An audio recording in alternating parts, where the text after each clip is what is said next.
ஆமென். இன்னைக்கு என்ன பேச வேண்டும் என்று ஜெபிக்கும் போது ஆவியானவர் இது புறப்பட்டு வரும்போது ஒரு வார்த்தையை ஆண்டவர் திடீரென்று காண்பித்து கொடுத்து அதிலிருந்து சில காரியங்களை ஆண்டவர் இடைபட துவங்கினார். எடுத்துக்கொள்வோம். யோவான் 12வது அதிகாரம், யோவான் எழுதின சுவிசேஷம் 12வது அதிகாரத்தின் 35, 36 வசனங்களை ஒருத்தங்க வாசிக்கலாம். மைக்ல வாசிக்கிறீங்களா? 35, 36 வசனங்களை நாம் வாசிக்க கேட்கலாம். வேதம் கொண்டு வந்து எல்லாரும் வேதத்தை எடுத்ததை கவனிக்கும்படி கேட்கிறேன். வாசிங்கள். வாசிங்க.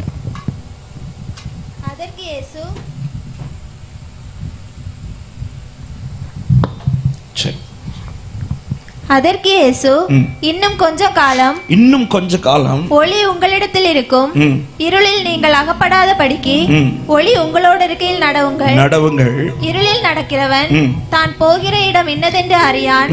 ஒளி உங்களோடு இருக்கையில் நீங்கள் ஒளியின் பிள்ளைகளாகும்படிக்கு ஒளியினிடத்தில் விசுவாசமாயிருங்கள் என்றார். கரங்களை உயர்த்தி ஆமென் சொல்லுங்க பார்க்கலாம். இன்னும் கொஞ்ச காலம் ஒளி உங்களிடத்தில் இருக்கும், இருளில் இருக்கிற நீங்கள் இருளில் அகப்படாதபடிக்கு ஒளி உங்களோடு இருக்கையில் அந்த ஒளியிலே நடவுங்கள். ஆண்டவர் எச்சரிப்பாய் பேசுகிற ஒரு வார்த்தை. ஒளி இன்னும் கொஞ்ச காலம் இருக்கும். யார் அந்த ஒளி? ஆண்டவராகிய இயேசு கிறிஸ்து அவர் ஊழியம் செய்யும் போதே இப்படி சொல்லுகிறார். யோவான் 8:12, நான் உலகத்திற்கு ஒளியா இருக்கிறேன், என்னை பின்பற்றுகிறவன் இருளிலே நடவாமல் அவன் ஜீவ ஒளியை அடைந்திருப்பான். கரங்களை உயர்த்தி சத்தமாய் ஆமென் சொல்லுங்க பார்க்கலாம். அவர் தம்மை தான் ஒளியாய் இந்த பூமியிலே காண்பித்தார். அவர் நீதியின் சூரியனாய் இந்த பூமியிலே நமக்காய் பிறந்து, நமக்காய் ஜெனிப்பிக்கப்பட்டு, நமக்காக வாழ்ந்து, நமக்காக மரித்து, நமக்காக உயிர்த்தெழுது, இன்றும் பிதாவின் வலது பாரிசத்தில் நமக்காக அவர் இன்றும் உயிரோடு வாழ்ந்து கொண்டிருக்கிறார். அவர் சீக்கிரம் வரப்போகிறார். ஆண்டவர் பூமியிலே ஊழியம் செய்யும் போதும் சரி, இப்பொழுதும் சபைக்கு பேசுகிற வார்த்தை இதுதான். இன்னும் கொஞ்ச காலம் தான் இந்த ஒளி இருக்கும். இன்னும் கொஞ்ச காலம். இன்னும் அந்த ஒளி இருக்கிறது என்பதின் அடையாளம் என்ன தெரியுமா? இன்னைக்கு இப்படிப்பட்ட கூட்டங்கள் நடந்து கொண்டிருக்கிறது. ஹல்லேலூயா, ஆமென். இப்படிப்பட்ட கூட்டங்கள் எல்லாம் இனி ஒரு காலத்துல நடக்கக்கூடாத ஒரு காலம் வரப்போகிறது. சத்தியம் வெளிப்படக்கூடாத ஒரு காலம் சீக்கிரத்தில் வரப்போகிறது. ஆமென். ஆண்டவர் அதான் சொல்றார், இன்னும் கொஞ்ச காலத்தில் இந்த ஒளி இருக்கும். இந்த காலத்துல ஆண்டவர் சபைகளுக்கும் சரி, தேச ஜனங்களுக்கும் சரி, ஒவ்வொருவருக்கு கர்த்தர் பேசுற வார்த்தை, நீ இருளில் அகப்படாதபடிக்கு இந்த ஒளியை கண்டு இந்த ஒளியிலே நடவுங்கள். காரணம், காலம் சமீபமாக இருக்கிறது. சங்கீதம் 2வது சங்கீதத்தின் 12வது வசனத்திலே இப்படி ஆண்டவர் எச்சரிப்பாய் சொல்லுகிறார். 2வது சங்கீதத்தின் 12வது வசனத்தை வாசிங்கள். குமாரன் கோபம் கொள்ளாமலும் நீங்கள் வழியிலே அழியாமலும் இருக்கும்படிக்கு அவரை முத்தம் செய்யுங்கள். கொஞ்ச காலத்திலே அவருடைய கோபம் பற்றி எரியும். அவரை அண்டிக் கொள்ளுகிறவர்கள் பாக்கியவான்கள். கரத்தை உயர்த்தி ஆமென் என்று சொல்லுங்க பார்க்கலாம். அவரை அண்டிக் கொள்ளுகிறவர்கள், அதாவது இந்த ஒளியை அடைகிறவர்கள். எவர்கள் வாழ்க்கையிலே இருளில் இருக்கிற வாழ்க்கை ஒளியை அடைகிறதோ, இயேசு கிறிஸ்து ஊழியம் செய்யும் போது சுவிசேஷத்தில் இப்படி சொல்லப்பட்டிருக்கிறது, இருளில் இருக்கிற ஜனங்கள் பெரிய வெளிச்சத்தை கண்டார்கள். மத்தேயு 4:14-15 வசனங்களிலே, செபுலோன் நப்தலி என்கிற நாட்டிலே அவர் ஊழியத்திற்காய் போகும்போது அங்கு இருக்கிற ஜனங்கள் வெளிச்சத்தை கண்டார்கள். அப்போ ஒளி இருக்கும் காலத்துல தான் இந்த ஒளி நம்மளை பிரகாசிப்பிக்க முடியும். பாருங்க, சில டைம்ல இந்த மீட்டிங்ல போய் நாங்க படுற அவஸ்தை இருக்குது. ஏன்னா இந்த லைட்டை பார்த்தோன்னு ஒரு கூட்டம் அப்படி வரும். எந்த கூட்டம் தெரியுமா? இந்த பூச்சி கூட்டம். இங்க இல்லை, மழை பெஞ்சதுனால தப்பிச்சோமான்னு தெரியல. சில இடத்துல இந்த முன்னாடியெல்லாம் வர்ஷிப் நடத்த போவோம், அப்படி பாடலான்னு ஆன்னு திறக்கும் போது 2 பூச்சி வாய்க்குள்ள. அந்த அவஸ்தைங்கிறது இந்த பூச்சி அதுவரை எங்க இருந்துச்சுன்னே தெரியாது. ஆனா ஒரு இடத்துல இந்த வெளிச்சம் அப்படி உதிச்சதும், லைட் போட்டதும், ஒளி இந்த வெளிச்சம் கொஞ்ச நேரம் தான் இருக்க போகுதுன்னு அந்த பூச்சிக்கு தெரியுது பாருங்க. உடனே இருள் மறைஞ்சு இருக்கிற அத்தனை பூச்சிகளும் கிடைச்ச தருணத்துல இன்னும் இருக்குள்ள இருக்க விரும்பல. அது எங்க வருது தெரியுமா? எங்க ஒரு பூச்சிக்கு இருக்கிற ஞானம் கூட பல நேரத்தில் நமக்கு. ஆமே. அதனாலதான் சங்கீதத்தில் ஒரு வார்த்தை எப்படி சொல்லப்படுற, ஞானவான்கள் கர்த்தருடைய கிருபையை உணர்ந்து கொள்வார்கள். யார் பரலோகம் ஞானவானாய் பார்க்கும் தெரியுமா? படித்தவர்களை அல்ல, பதவியில் இருக்கிறவர்களை அல்ல, உயர் ஸ்தானங்களில் இருக்கிறவர்களை அல்ல, பணம் உள்ளவர்களை அல்ல. எவன் கிருபையை உணர்கிறானோ அவனை தான் பரலோகம் ஞானவானாய் பார்க்கிறது. ஹல்லேலூயா. அப்படிப்பட்டவர்களை தான் பரலோகம் ஞானவானாய் பார்க்கிறது. ஒளி இருக்கும்போது இந்த ஒளியில நடக்க வேண்டியது அவசியம் என்பதை எவன் உணர்ந்து கொள்ளுகிறானோ. அன்பு சகோதர, அன்பு சகோதரி, இந்த சத்தத்தை சமீபத்திலும் தூரத்திலிருந்தும் ஆங்காங்கே இருந்து கேட்டுக்கொண்டிருக்கிற உள்ளங்களுக்கு கர்த்தர் பேசுகிற வார்த்தை, இன்னும் கொஞ்ச காலம் தான் இந்த ஒளி இருக்க போகிறது. இந்த கொஞ்ச காலத்தில் இந்த ஒளி இருக்கும்போது யாரெல்லாம் இந்த ஒளியில் நடக்கிறார்களோ அவர்களை கர்த்தர் இருளில் அகப்பட விட மாட்டார். அவர்களை கர்த்தர் வெட்கப்பட்டு போக விட மாட்டார். அவர்களுக்கு ஒரு நித்திய ஜீவனை கர்த்தர் ஆயத்தம் பண்ணி வைத்திருக்கிறார். ஹல்லேலூயா. எனவே தான் இந்த நாளிலே கர்த்தர் நம்மோடு கூட பேச விரும்புகிறார். நான் வேறொரு வார்த்தையை தான் எடுத்து வச்சிருந்தேன். ஆமென். கர்த்தருடைய கரத்திலே கொடுக்கிற பாத்திரத்தை கர்த்தர் எப்படி மாற்றுகிறார், இந்த வார்த்தையை தான் பேசும்படி காலையிலேருந்தே இருதயத்தில் அது ஓடிட்டே இருந்துச்சு. ஆனால் எங்கள் சர்ச்சில் செகண்ட் சர்வீஸ் நடந்துட்டு இருக்கும்போது ஆண்டவர் இப்படி இந்த வார்த்தைகளை ஞாபகப்படுத்தினார். அப்போ இந்த வசனத்தை காண்பிக்கவில்லை, புறப்பட்டு வரும்போது தான் ஆண்டவர் இந்த வசனத்தை காண்பித்து பேச துவங்கினார். இன்னும் கொஞ்ச காலத்தில், 2வது சங்கீதத்தில் வாசனம், இன்னும் கொஞ்ச காலத்தில் கோபம் பற்றி எறிய போகிறார். தேசத்தில் நடக்கிற காரியங்கள் எல்லாம் பார்க்கும்போது அதுதான் நமக்கு காண்பித்து கொடுத்து கொண்டே இருக்கிறது. அரசியல் அதை காண்பிக்கிறது, காலநிலைகள் அதை காண்பிக்கிறது, யுத்தங்கள் அதை காண்பிக்கிறது, கொள்ளை நோய்கள் அதை காண்பிக்கிறது, பூமி அதிர்ச்சிகள் அதை காண்பிக்கிறது. இவைகள் எல்லாம் ஆண்டவர் சொன்ன வார்த்தைகள். கடைசி காலத்தில் என்ன சம்பவிக்கும் என்பது ஆண்டவர் அன்று பேசின வார்த்தை இன்று அப்படியே நிறைவேறி கொண்டிருக்கிறது. அப்படியே இன்னும் கொஞ்ச காலத்தில் ஆமே பூமியில ஒளி போகும், நித்தியத்தில் நாம் அந்த ஒளியை சந்திக்க போகிறோம். அப்ப இந்த பூமியில ஒளி இருக்கும்போது ஒரு தேவ பிள்ளை அந்த ஒளியில் நடக்கிறதுல உறுதியா இருக்கணும். ஆண்டவர் இடைப்பட்ட வார்த்தை இதுதான், அதை தான் இன்னைக்கு செய்தியா பேச போகிறேன். 1, அந்த ஒளியை அடையணும். 2, அந்த ஒளியில நடக்கணும். சொல்லுங்க, முதல்ல என்ன செய்யணும்? ஒளியை அடையணும். இருளில் இருக்கிறவர்கள் முதலாவது அந்த ஒளியை அடையணும். எப்படி இந்த லைட்டை போட்டோன்னா பூச்சி இங்க ஒளி இருக்கிறதை கண்டு எங்க மறைஞ்சிருந்தாலும் ஓடி வருது, அதே போல இருளில் இருக்கிற நாம் இந்த ஒளி இருக்கிறதை அறிந்து அந்த ஒளியின் இடத்தில் வந்து சேரணும். 2வது, சேருவது மட்டுமல்ல, அந்த ஒளியிலே நடக்கிறவர்களாய் காணப்படணும். ஆமென். நேரம் அதிகம் போகிறதுனால ஒரு சம்பவத்தை முன்வைத்து அந்த பகுதியிலிருந்தே நான் ஒரு சில வார்த்தைகளை ஆவியானவர் இடைப்பட்டது போல நான் பேச விரும்புகிறேன். எடுத்துக்கொள்ளுங்கள், மார்க்கு சுவிசேஷம் அதனுடைய 10வது அதிகாரத்தில் ஆமென் ஒரு சம்பவம் கொடுக்கப்பட்டிருக்கிறது. ஆண்டவர் எரிகோ வழியாய் நடந்து போகிறார். அவர் அந்த பிரயாணத்தை துவங்குவதற்கு முன்பாக அவர் ஒரு வார்த்தையை இப்படி சொல்லுவார். மார்க் 10வது அதிகாரத்தின் 45வது வசனத்தை வாசிங்கள். அப்படியே மனுஷகுமாரனும் ஊழியம் கொள்ளும்படி வராமல் ஊழியம் செய்யவும் அநேகரை மீட்கும் பொருளாக தம்முடைய ஜீவனை கொடுக்கவும் வந்தார். நானே உலகத்திற்கு ஒளியாய் இருக்கிறேன் என்று சொன்ன ஆண்டவராக இயேசு கிறிஸ்து தான் இங்கே சொல்லுகிறார். மனுஷகுமாரன் வந்தது எதற்கு தெரியுமா? இந்த இருளில் இருக்கிற ஜனத்திற்கு இந்த ஒளியை கொடுக்கணும். அதற்காகவே வந்தார். அதற்காகத்தான் தமது ஜீவனை கொடுக்க வந்தார். இயேசு கிறிஸ்து ஆமென் தெரியாமல் அல்ல சிலுவையில் மரித்தது, அவர் மரிக்கிறதற்காக தான் வந்தார். ஹல்லேலூயா. எதற்கு மரிக்க வந்தார்? பாவத்திற்குள் இருக்கிற இருளுக்குள் இருக்கிற நமக்கு அந்த நித்திய ஜீவனை சுதந்தரிக்க பண்ணும்படியாக. ஆமென். இதை அறியாமல் பலர் பல விதத்தில் பேசுவார்கள். ஹல்லேலூயா. ஆனால் ஆண்டவர் மரிக்கிறதற்காகவே வந்தார். வந்தவர் மரித்தார் உண்மை, ஆனால் மரித்தவர் இன்று மரித்தல்ல, அவர் இன்று உயிரோடு இருந்து கொண்டிருக்கிறார். 3வது நாள் அவர் உயிரோடு எழுந்தவர் மாத்திரமல்ல, இன்றும் அவர் ஜீவனோடு இருக்கிறார். இந்த பூமியில எல்லா கல்லறைகளும் போய் பாருங்கள், எல்லா கல்லறைகளும் இன்று மூடப்பட்டு தான் இருக்கிறது. ஆனா ஒரே ஒரு கல்லறை தான் இன்று திறந்திருக்கிறது. அந்த கல்லறை தான் நான் ஆராதிக்கிற ஆண்டவருடைய கல்லறைன்னு சொல்றவங்க மாத்திரம் சத்தமாய் ஆமென் சொல்லுங்க பார்க்கலாம். ஆமென்.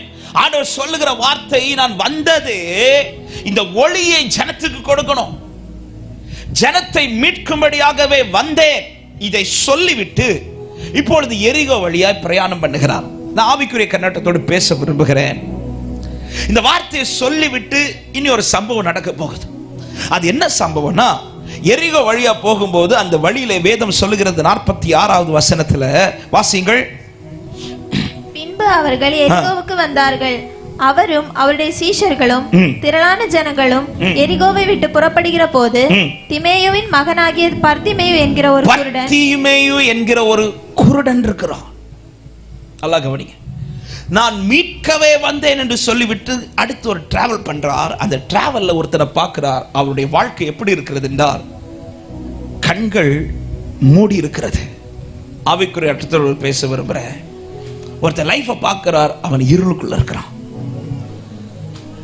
வந்தவர் இருளில் இருந்த அவனை பார்த்து விட்டு போகவில்லை. பைபிள் சொல்லுகிறது 52வது வசனம், இயேசு அவரை நோக்கி, நீ போகலாம், உன் விசுவாசம் உன்னை ரட்சித்தது என்றார். உடனே அவன் பார்வை அடைந்தான். கரங்களை உயர்த்தி ஆமென் சொல்லுங்க பார்க்கலாம். நான் மீட்கவே வந்தேன் என்று சொல்லி அவரும் அவருடைய சீஷர்களும் எரிகோ வழியாய் பிரவேசிக்கும் போது அங்கே ஒரு குருடன் இருக்கிறான். அவருடைய வாழ்க்கையின் நிலைமை என்னன்னு பார்த்தா, கண்கள் அடைபட்டிருக்கிறது. கண்கள் அடைபட்டிருக்கிறது. இருளுக்குள் இருக்கிறான். கண்ணை அடைச்சு பாருங்க, என்ன தெரியும்? ஹலோ, கண்ணை அடைச்சா என்ன தெரியும்? இருட்டு. இதுதான் ஒருவன் வாழ்க்கை முழுவதும் இருளுக்குள், பிறந்ததிலிருந்து இருளுக்குள் இருக்கிறான். கர்த்தர் இப்பொழுது அவன் வாழ்க்கையிலே இருளை மாற்றி அவன் கண்களுக்கு வெளிச்சத்தை கொடுக்கிறார். ஹல்லேலூயா. ஜீவனை மீட்க வந்தேன் என்று சொல்லி வருகிற வழியில் ஒருவனுடைய வாழ்க்கையில் இருள் வெளிச்சமாய் மாறுகிறது. இந்த வார்த்தை சொல்லும் போது ஒரு வார்த்தை தைரியத்தோடு சொல்ல விரும்புகிறேன். இருளுக்குள் இருக்கிறவனை வெளிச்சத்தில் கொண்டு வர இந்த பூமியில ஒரே ஒருவரால் மட்டும்தான் முடியும். அவர் தான் நான் ஆராதிக்கிறேன், ஆண்டவராக இயேசு கிறிஸ்து. வேற யாருக்கும் இவரை மாற்ற முடியாது. எத்தனை பேர் இந்த குருடனை பார்த்திருந்திருப்பார்கள். பார்த்தவர்கள் எல்லாம் பரிதாபப்பட்டிருந்திருப்பார்களே தவிர யாருக்கும் அவனுடைய கண்ணை திறக்க முடியல. யாருக்கும் அவனுடைய இருளை மாற்ற முடியவில்லை. ஆனா ஒரே ஒருவர் வந்தார். ஒரே ஒருவரை தான் சந்தித்தார். அந்த ஒரு சந்திப்புல அந்த ஒருவர் வந்ததுனால அவருடைய வாழ்க்கையில இருளா இருந்தது வெளிச்சமாய் மாறுகிறது. இந்த வார்த்தையை சொல்லும் போது ஆவிக்குரிய வாழ்க்கையிலும் சொல்லுகிறேன், பூமிக்குரிய வாழ்க்கையிலும் சொல்லுகிறேன். சந்திக்க வேண்டியவர் சரியாய் சந்தித்தால் நம்முடைய வாழ்க்கையில இருளான பகுதிகள் எல்லாம் வெளிச்சமாய் மாறிக்கொண்டே இருக்கும். ஆமென். சந்திக்க வேண்டியவர் சந்திச்சார்னா, ஆமென், டெய்லி எத்தனை பேர் இவனை பார்த்திருந்திருப்பார்கள். பார்க்கிறவர்களால எந்த பிரயோஜனமும் இவனுக்கு கிடைக்கல. மேக்சிமம் ஒரு 5 ரூபா கொடுத்துருப்பாங்களா நம்ம ஒரு கணக்கு. இப்ப சொல்ல போனா இல்ல, இப்ப 5 ரூபா கொடுத்தாலும் வாங்க மாட்டாங்க, அது வேற. ஏதோ ஒரு ஆறுதலா கொஞ்சம் செய்வாங்க, அவ்வளவுதான். ஆனா இவன் வாழ்க்கை யாருக்கும் மாற்ற முடியல. ஆனா ஒரே ஒருவர் வந்து சந்தித்தார். ஒருவருடைய சந்திப்பவன் வாழ்க்கையில டோட்டலா சேஞ்ச் ஆகுது. ஆமே. அன்பு தம்பியை குறித்து சொன்ன வார்த்தை இல்ல, எப்படி இருந்த தம்பி இன்னைக்கு எப்படி இருக்கிறான் இல்ல. ஒரே வருஷத்துக்கு முன்னாடி அவன் வாழ்க்கையை எடுத்து பார்த்தீங்கன்னா எங்கேயோ கிடந்தார். அவர் சொன்ன வார்த்தை, அவன் போன போக்கு உங்களுக்கு தெரியும்னாரு. ஆனா இன்னைக்கு அதே தம்பியை ஸ்டேஜில் விட்டு பாட வச்சு ஊழியம் செய்ய வச்சு, இதை செய்ய ஒரே ஒருவரால மட்டும்தான் முடியும். அவரை தான் இந்த மாலை நேரத்தில் பிரசங்கித்து கொண்டிருக்கிறேன். எவரை பிரகாசிப்பிக்கிற மெய்யான ஒளி அது. ஆமென்.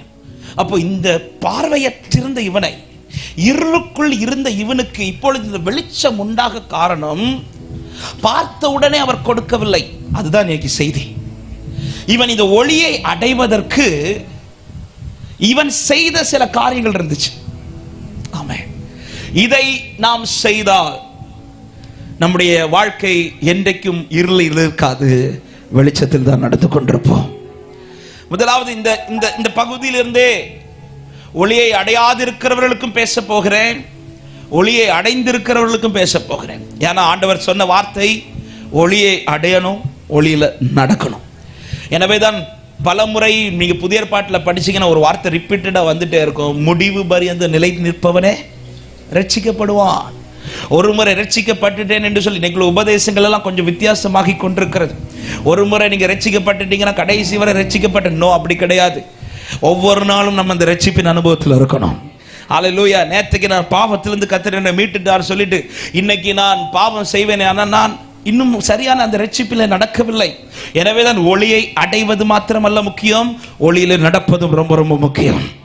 கடைசி வர இந்த ஒளியில நிலைத்திருக்க வேண்டும். சீஷர்கள்ட்ட சொல்லிட்டு போகும்போது கர்த்தர் சொல்ற வார்த்தை, அதுவரை இப்படியெல்லாம் சொல்ல மாட்டார். ஆனா தான் போகிற நாட்கள் சமீபமாகும் போது ஆண்டவர் வந்து சொல்ற வார்த்தை, நானே மெய்யான திராட்சை செடி, நீங்கள் கொடிகள். நீங்க செடி கிடையாது, நீங்க கொடிகள்.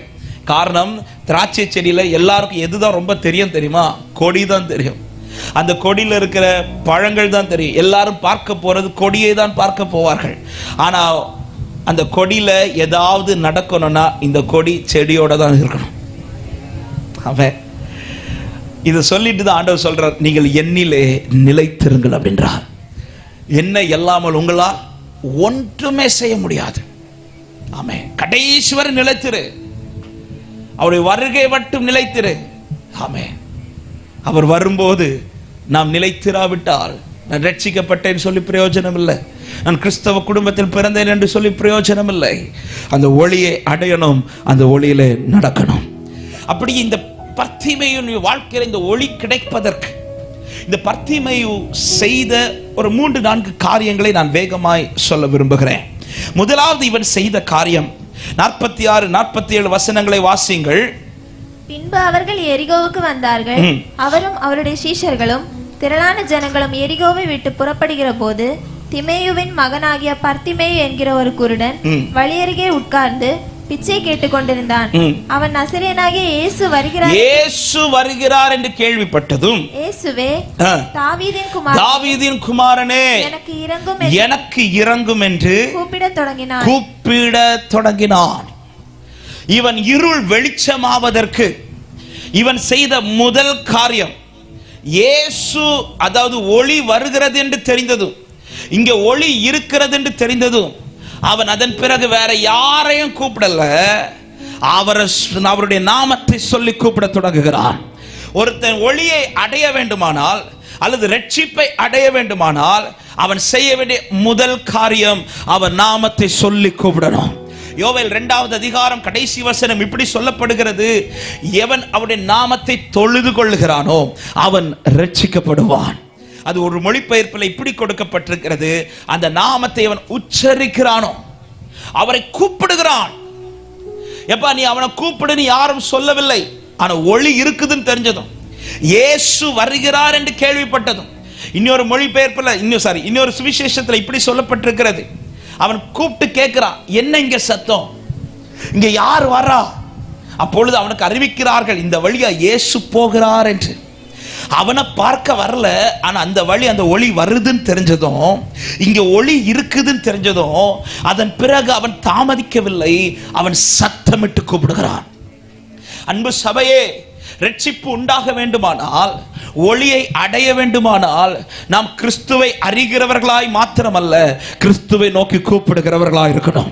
வேதம் சொல்லுகிறது, ஏசாயா 55வது அதிகாரம் அதனுடைய 6வது வசனத்தில் இப்படி சொல்லப்படுகிறது, கர்த்தரை கண்டடையத்தக்க சமயத்தில் அவரை தேடுங்கள், அவர் சமீபமாய் இருக்கையில் அவரை நோக்கி கூப்பிடுங்கள். ஒளி இன்னும் கொஞ்ச காலத்தில் இந்த ஒளி மறைந்து போக போகிறது. பாருங்க, ஏன் இப்ப இவன் அவ்வளவு அவசரப்பட்டு கூப்பிடுறான் தெரியுமா? அவனை இப்ப அதட்டுறாங்க, எல்லாரும் கூப்பிடும் போது அதட்டும் போது அவன் அமைதியாகவில்லை, அவன் இன்னும் அதிகமாக கூப்பிட்டான் என்று பைபிள் சொல்கிறது. இன்னும் சத்தமிட்டு, ஏன் இவ்வளவு ஆர்வமா, இவ்வளவு வாஞ்சையா, இவ்வளவு துடிதுடிப்பா நீ கூப்பிடுறேன்னு கேட்டா அவன் என்ன சொல்லுவான் தெரியுமா? நாளைக்கு இந்த சான்ஸ் எனக்கு கிடைக்காது. ஆமென். ஒளி இருக்கும்போது கூப்பிட்டாதான் பிரயோஜனம்.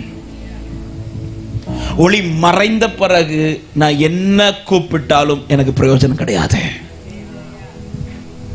ஹல்லேலூயா. இப்படிப்பட்ட தருணங்களை கர்த்தர் ஆயத்தப்படுத்தி நமக்கு தருவது, இவங்க கிட்ட பணம் இருக்குதுங்கிறத காட்டுறது கிடையாது, அல்லது நாங்க யார் தெரியுமாங்கிறது வெளிப்படுத்துறது. இதெல்லாம் எப்படி அந்த பர்த்திமேயுக்கு ஒரு தருணம் கிடைத்ததோ, எப்படி அன்றைக்கு அந்த குருடனுக்கு ஒரு தருணம் கிடைத்ததோ, அந்த தருணம் போலதான் இந்த கூட்டங்கள் எல்லாம் கர்த்தர் நமக்கு ஆயத்தப்படுத்தி இருக்கிறார். இயேசு வருகிறார். ஆமென்.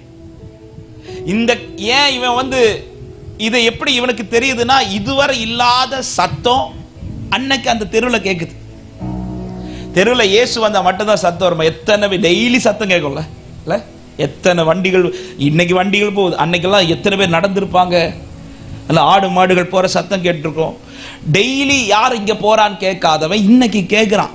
ஏன் கேட்கிறான்னா, டெய்லி கேட்கிற சத்தத்தை விட இன்னைக்கு சத்தம் கொஞ்சம் வித்தியாசம் இருக்கு. நேற்றுக்கு இந்த அளவுக்கு லவுடா சத்தம் இல்லை, இன்னைக்கு லவுடா சத்தம் இருக்கு. ஆமென். அப்பதான் கூப்பிட்டு கேட்கிறா, என்ன நேற்றுக்கு இல்லாத சத்தம் இன்னைக்கு இங்க இருக்க காரணம் என்ன? அப்பதான் அங்க போறவங்க சொல்றாங்க, நேற்றுக்கு இல்லாத சத்தம் இன்னைக்கு இங்க துணிக்க காரணம் என்ன தெரியுமா? இயேசு இந்த வழியா வரார் அப்படின்றாங்க. ஆமென். முந்தா நேத்து இந்த இடத்துல இந்த சத்தம் கேட்கல, ஆனா 2 நாளா இந்த இடத்துல இந்த சத்தம் கேட்குது. ஏன் முந்தா நேத்து கேட்காத சத்தம் இந்த 2 நாள் இங்க கேட்குது? நான் தைரியமாய் சொல்லுவேன், இயேசு இங்க இருக்கிறார். ஆமென். இயேசு இங்க இருக்கிறார். இந்த ஏரியால இதுவரை கேட்காத சத்தம் இன்னைக்கு இந்த இடத்துல கேட்குது. ஆமென். ஏன் கேட்குது? அன்றைக்கு பர்த்திமேவுக்கு சொல்லப்பட்ட வார்த்தை போல இன்றைக்கு இந்த தேசத்துல இந்த ஜனத்துக்கு கேட்கிற ஒவ்வொருவருக்கும் கர்த்தர் சொல்ற வார்த்தை, இயேசு இந்த வழியா இருக்கிறார். ஒளி இங்க இருக்குது, ஆனா என்னைக்கும் இங்க இருக்கும் என்று கிடையாது. அவனுக்கு அதனாலதான் உடனே கூப்பிட துவங்குகிறான். யாருமே சொல்லல, எப்பா உன் பக்கத்துல வந்துட்டா நீ கூப்பிடு சொல்லல. இயேசு இந்த வழியாய் போகிறார் என்று தெரிந்ததும் அவன் தீர்மானிச்சுட்டான், இன்னைக்கு விட்டுட்டோம், நாளைக்கு இந்த வழி வர மாட்டார். அவர் போய் கொண்டிருக்கிறார். அவன் வந்து நின்றார் என்றல்ல, அவர் போகிற ஆன் த வே. அதுதான் பைபிள் சொல்லுது, இன்னும் கொஞ்ச காலத்துல ஒளி மறைஞ்சிரும்பா. அவர் ஒளியாய் உன் பக்கத்துல வரும்போது நீ நோக்கி கூப்பிடு.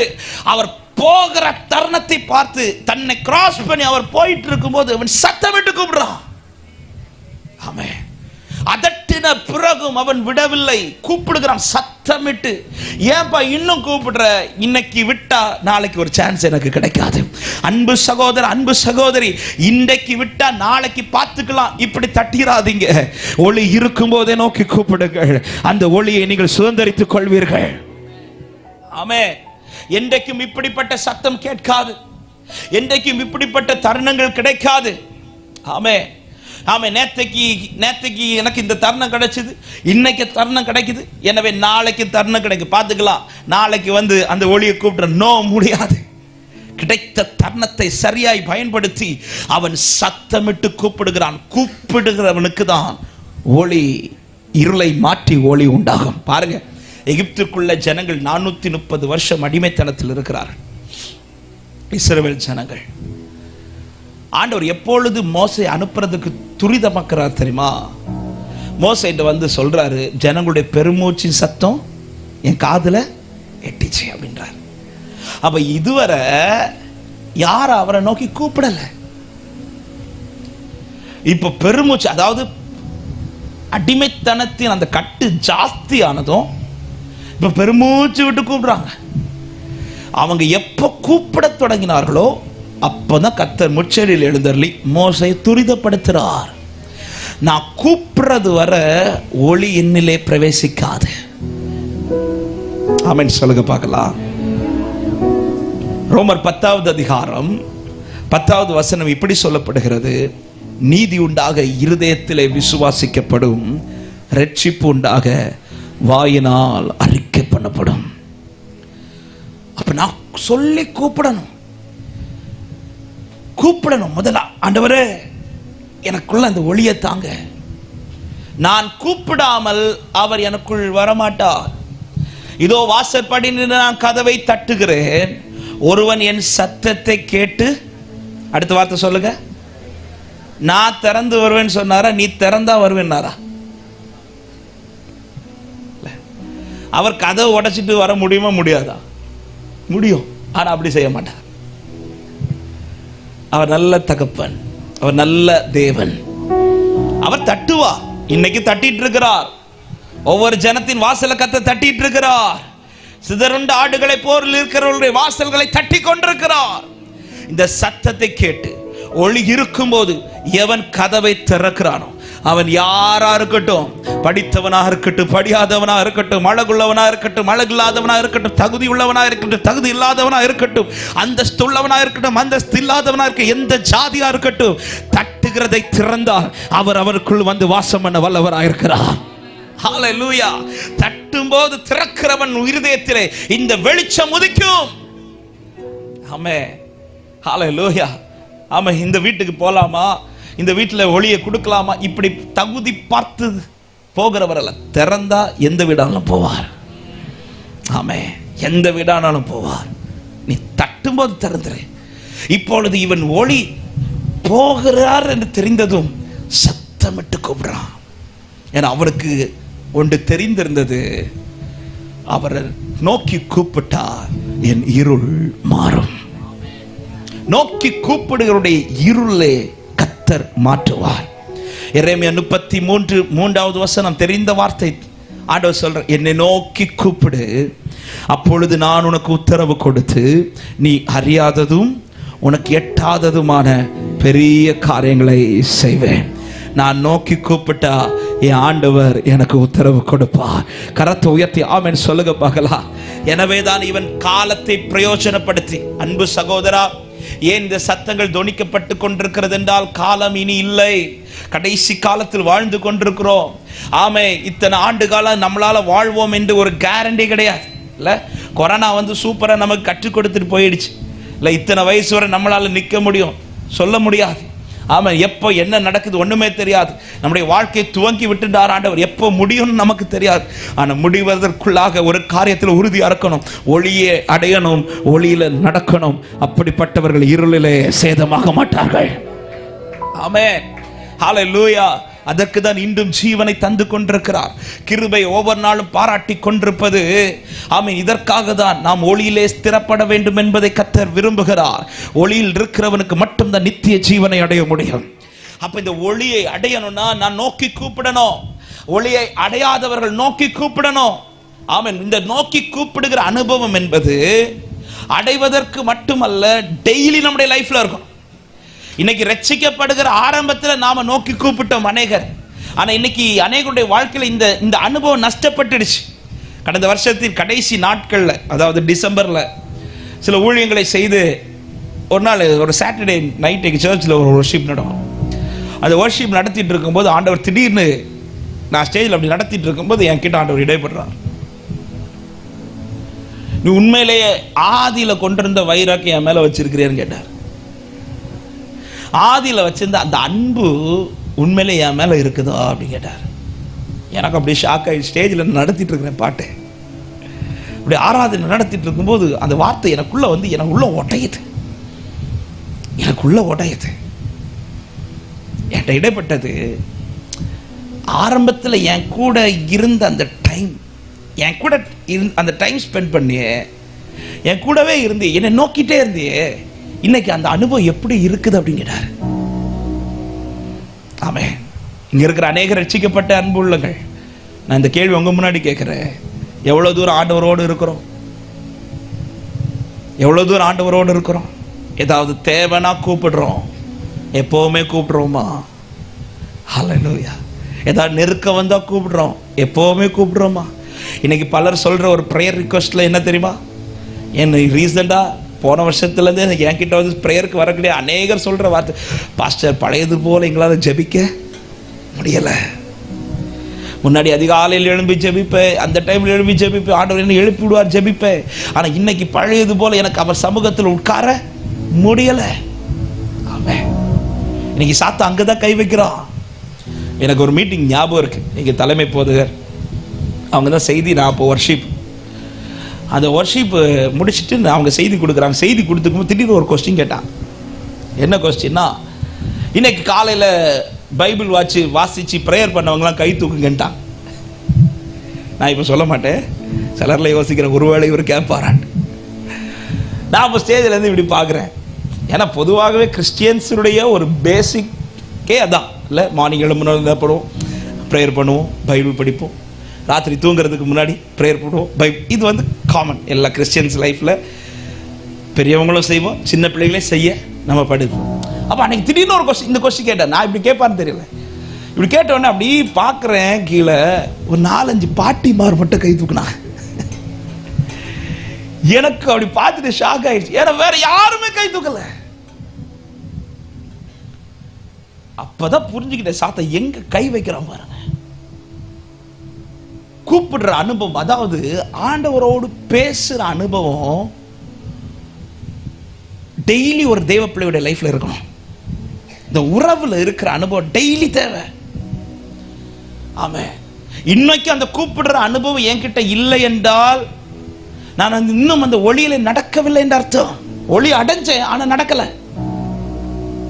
அந்த ஒளியில நடக்கிறவர்கள் அந்த ஒளியிலே நின்று கொண்டிருப்பார்கள்.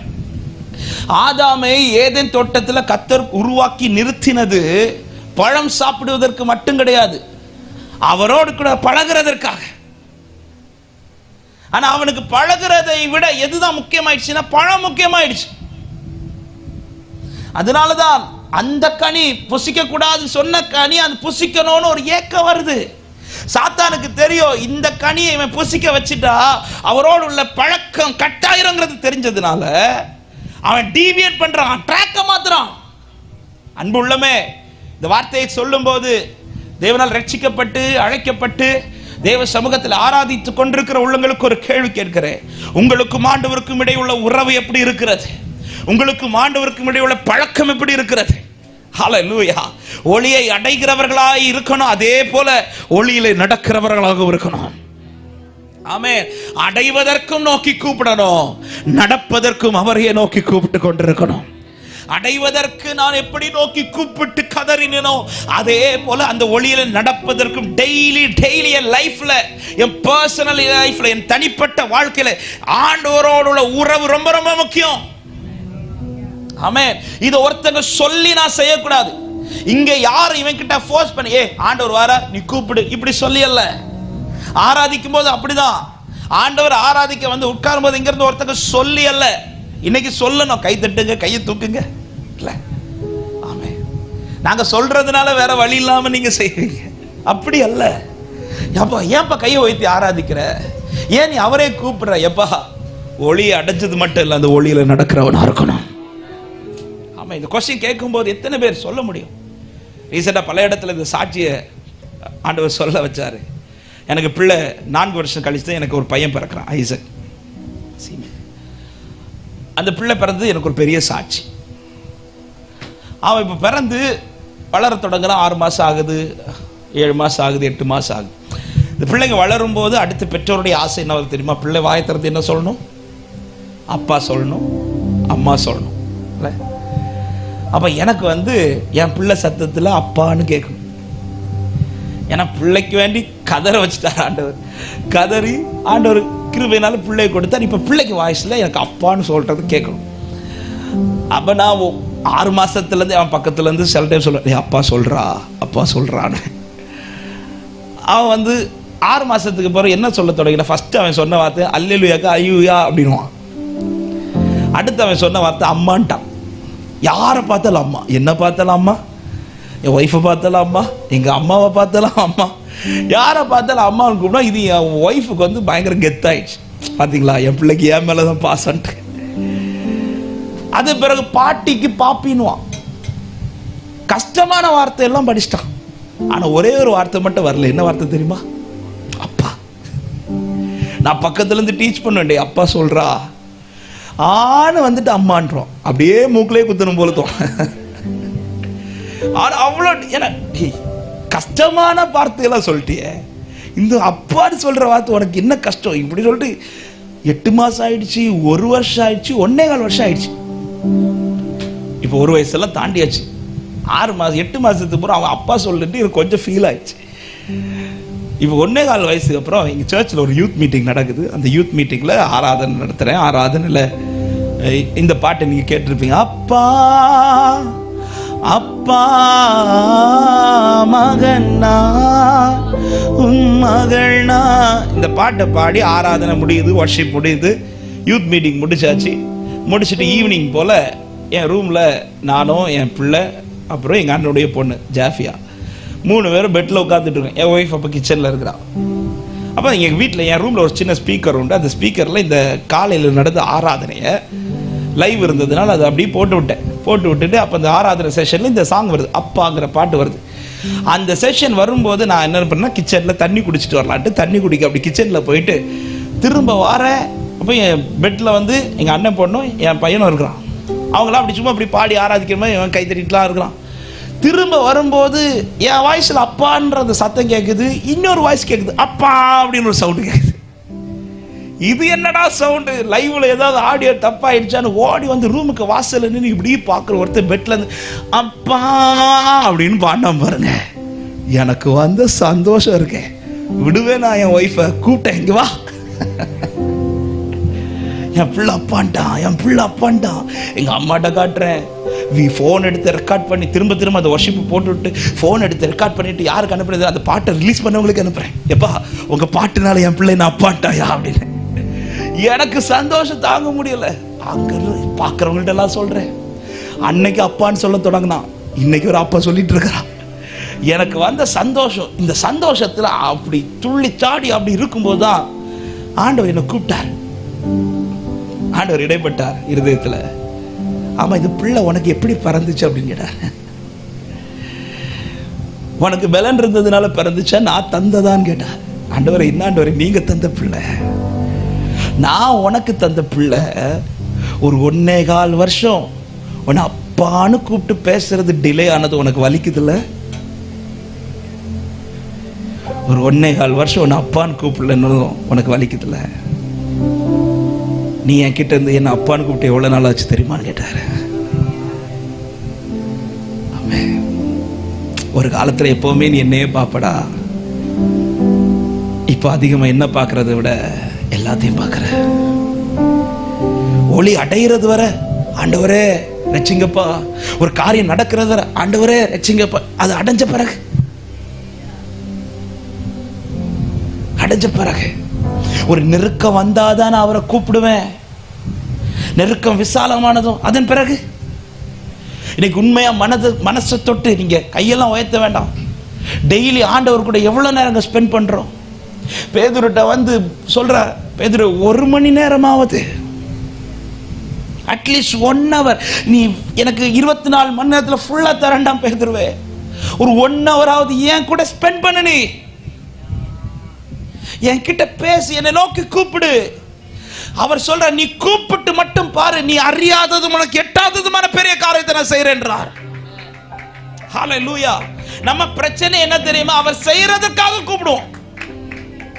நீ என்னை நோக்கி கூப்பிடு, நீ என்கிட்ட பேசுறதுக்கு வா, நான் நீ அறியாததை செய்றேன்றார். ஆண்டவரே, இது அப்ப நான் கூப்பிட்டா எனக்கு அறியாததை செய்வேன், இந்த எண்ணத்தோட கூப்பிடக்கூடாது. நான் பழகிறதுக்காக கூப்பிடணும், இந்த ஒளியில நடப்பதற்காக கூப்பிடணும். அன்பு உள்ளமே, இந்த சத்தத்தை கேட்டுக்கொண்டிருக்கிற தேவனை ஆராதிக்கிற உள்ளங்களுக்கு அந்த பேசுற வார்த்தை, ஆமென். என் தினமும் அவரோட இருக்கிற அனுபவத்திலே வளருங்கள், காலம் சமீபமாக இருக்கிறது. யார் அவரோடு நடக்கிற அனுபவத்தில் இருக்கிறார்களோ, ஏனோக்கை குறித்து வேதம் சொல்லுகிறது, அவன் தேவனோடு சஞ்சரித்துக் கொண்டே இருந்தான், காணப்படாமலே போயிட்டான் என்று. அப்ப அந்த வார்த்தையிலே ஒரு சத்தியத்தை சொல்ல விரும்புகிறேன். இந்த பழகுகிற அனுபவத்திலே நடக்கிறவர்களை மட்டும்தான் அவர் அங்கே அழைத்து செல்ல வரப்போகிறார். ஏனோக்கு தேவனோடு சஞ்சரித்துக் கொண்டிருந்தார், அவன் காணப்படாமல் போய்விட்டான். கூப்பிடுகிற அனுபவம், தேவன் சமூகத்தில் உட்காருகிற அனுபவம், ஜெப அனுபவம் ஒரு தேவ பிள்ளையுடைய லைஃப்ல குறையவே கூடாது. ஆண்டவரோடு உள்ள கான்வர்சேஷன் பேசிட்டே இருக்கணும். ஊழியர்களாக இருந்தாலும் சரி, விசுவாசிகளாக இருந்தாலும் சரி. என்கிட்ட ஆண்டவர் இடைப்பட்டது அப்படிதான். உன்னை தெரிந்தெடுத்தது முதல்ல என் கூட இருக்கிறது, அதன் பிறகுதான் ஊழியம் அப்படின்னாரு. அவர்கிட்ட இருந்துட்டு தான் எல்லாமே. காரணம், இன்னைக்கு நாம் அனுபவிக்கிற எல்லாமே நாம் சம்பாதித்தது கிடையாது, கர்த்தர் கிருபையா நமக்கு கொடுத்தது. ஹல்லேலூயா. நான் தந்தது. ஆமென். ஒண்ணு இல்லாத போது கூப்பிட்டோம், நிறைய தந்தார். நிறைய தந்த பிறகு அவரை மறந்தே போயிட்டோம். சாட்டர்டே சொன்னேன், டிசம்பர்ல பேசுனது இப்படி தான், நான் உனக்கு நிறைய தந்துட்டேனோ அப்படின்னு தான் கேட்டேன். ஏன் ஆண்டவரே, ஒண்ணு இல்லாதப்போ ஃபுல்லா நான் தேவை உனக்கு, இப்ப நான் உனக்கு அது சரி, ஒண்ணு இல்லாதப்போ என் பிள்ளை என்னை இவ்வளவு தேடுறானே, அப்ப என் பிள்ளைக்கு நான் கொடுத்தா இன்னும் தேடுவான் நம்பி கொடுத்தா, இன்னைக்கு என்னை விட்டு தூரம் போயிட்டு இருக்கிறியா? ஹல்லேலூயா. ஆமென். நாளுக்கு நாள் தேவனை நோக்கி கூப்பிடுகிற அனுபவம் ஒரு தேவ பிள்ளை லைஃப்ல பெருகணும். அப்படி கூப்பிடுகிறவர்கள் ஒளியை அடைந்தவர்கள் மாத்திரமல்ல, ஒளியிலே நடக்கிறவர்களாயிருப்பார்கள். இவன் கூப்பிடுகிறான். அதுவும் பாருங்க, இப்படி ஒளிக்காக கூப்பிடும் போதுதான் இவனுக்கு பிரச்சனையே வருது. அதட்டுறாங்க. எங்க டெய்லி பிச்சை எடுக்க தான் வந்து உட்கார்ந்து இருக்கிறான். எத்தனை பேரை கூப்பிட்டு இருந்திருப்பான். வேற யார கூப்பிடும் போது யாருமே அதட்டல. ஆனா இயேசுவை கூப்பிடும் போது எல்லாரும் என்ன பண்றாங்க? அதட்டுறாங்க. நீங்க வேற என்ன வேலை செஞ்சு பாருங்க, தடையே வராது.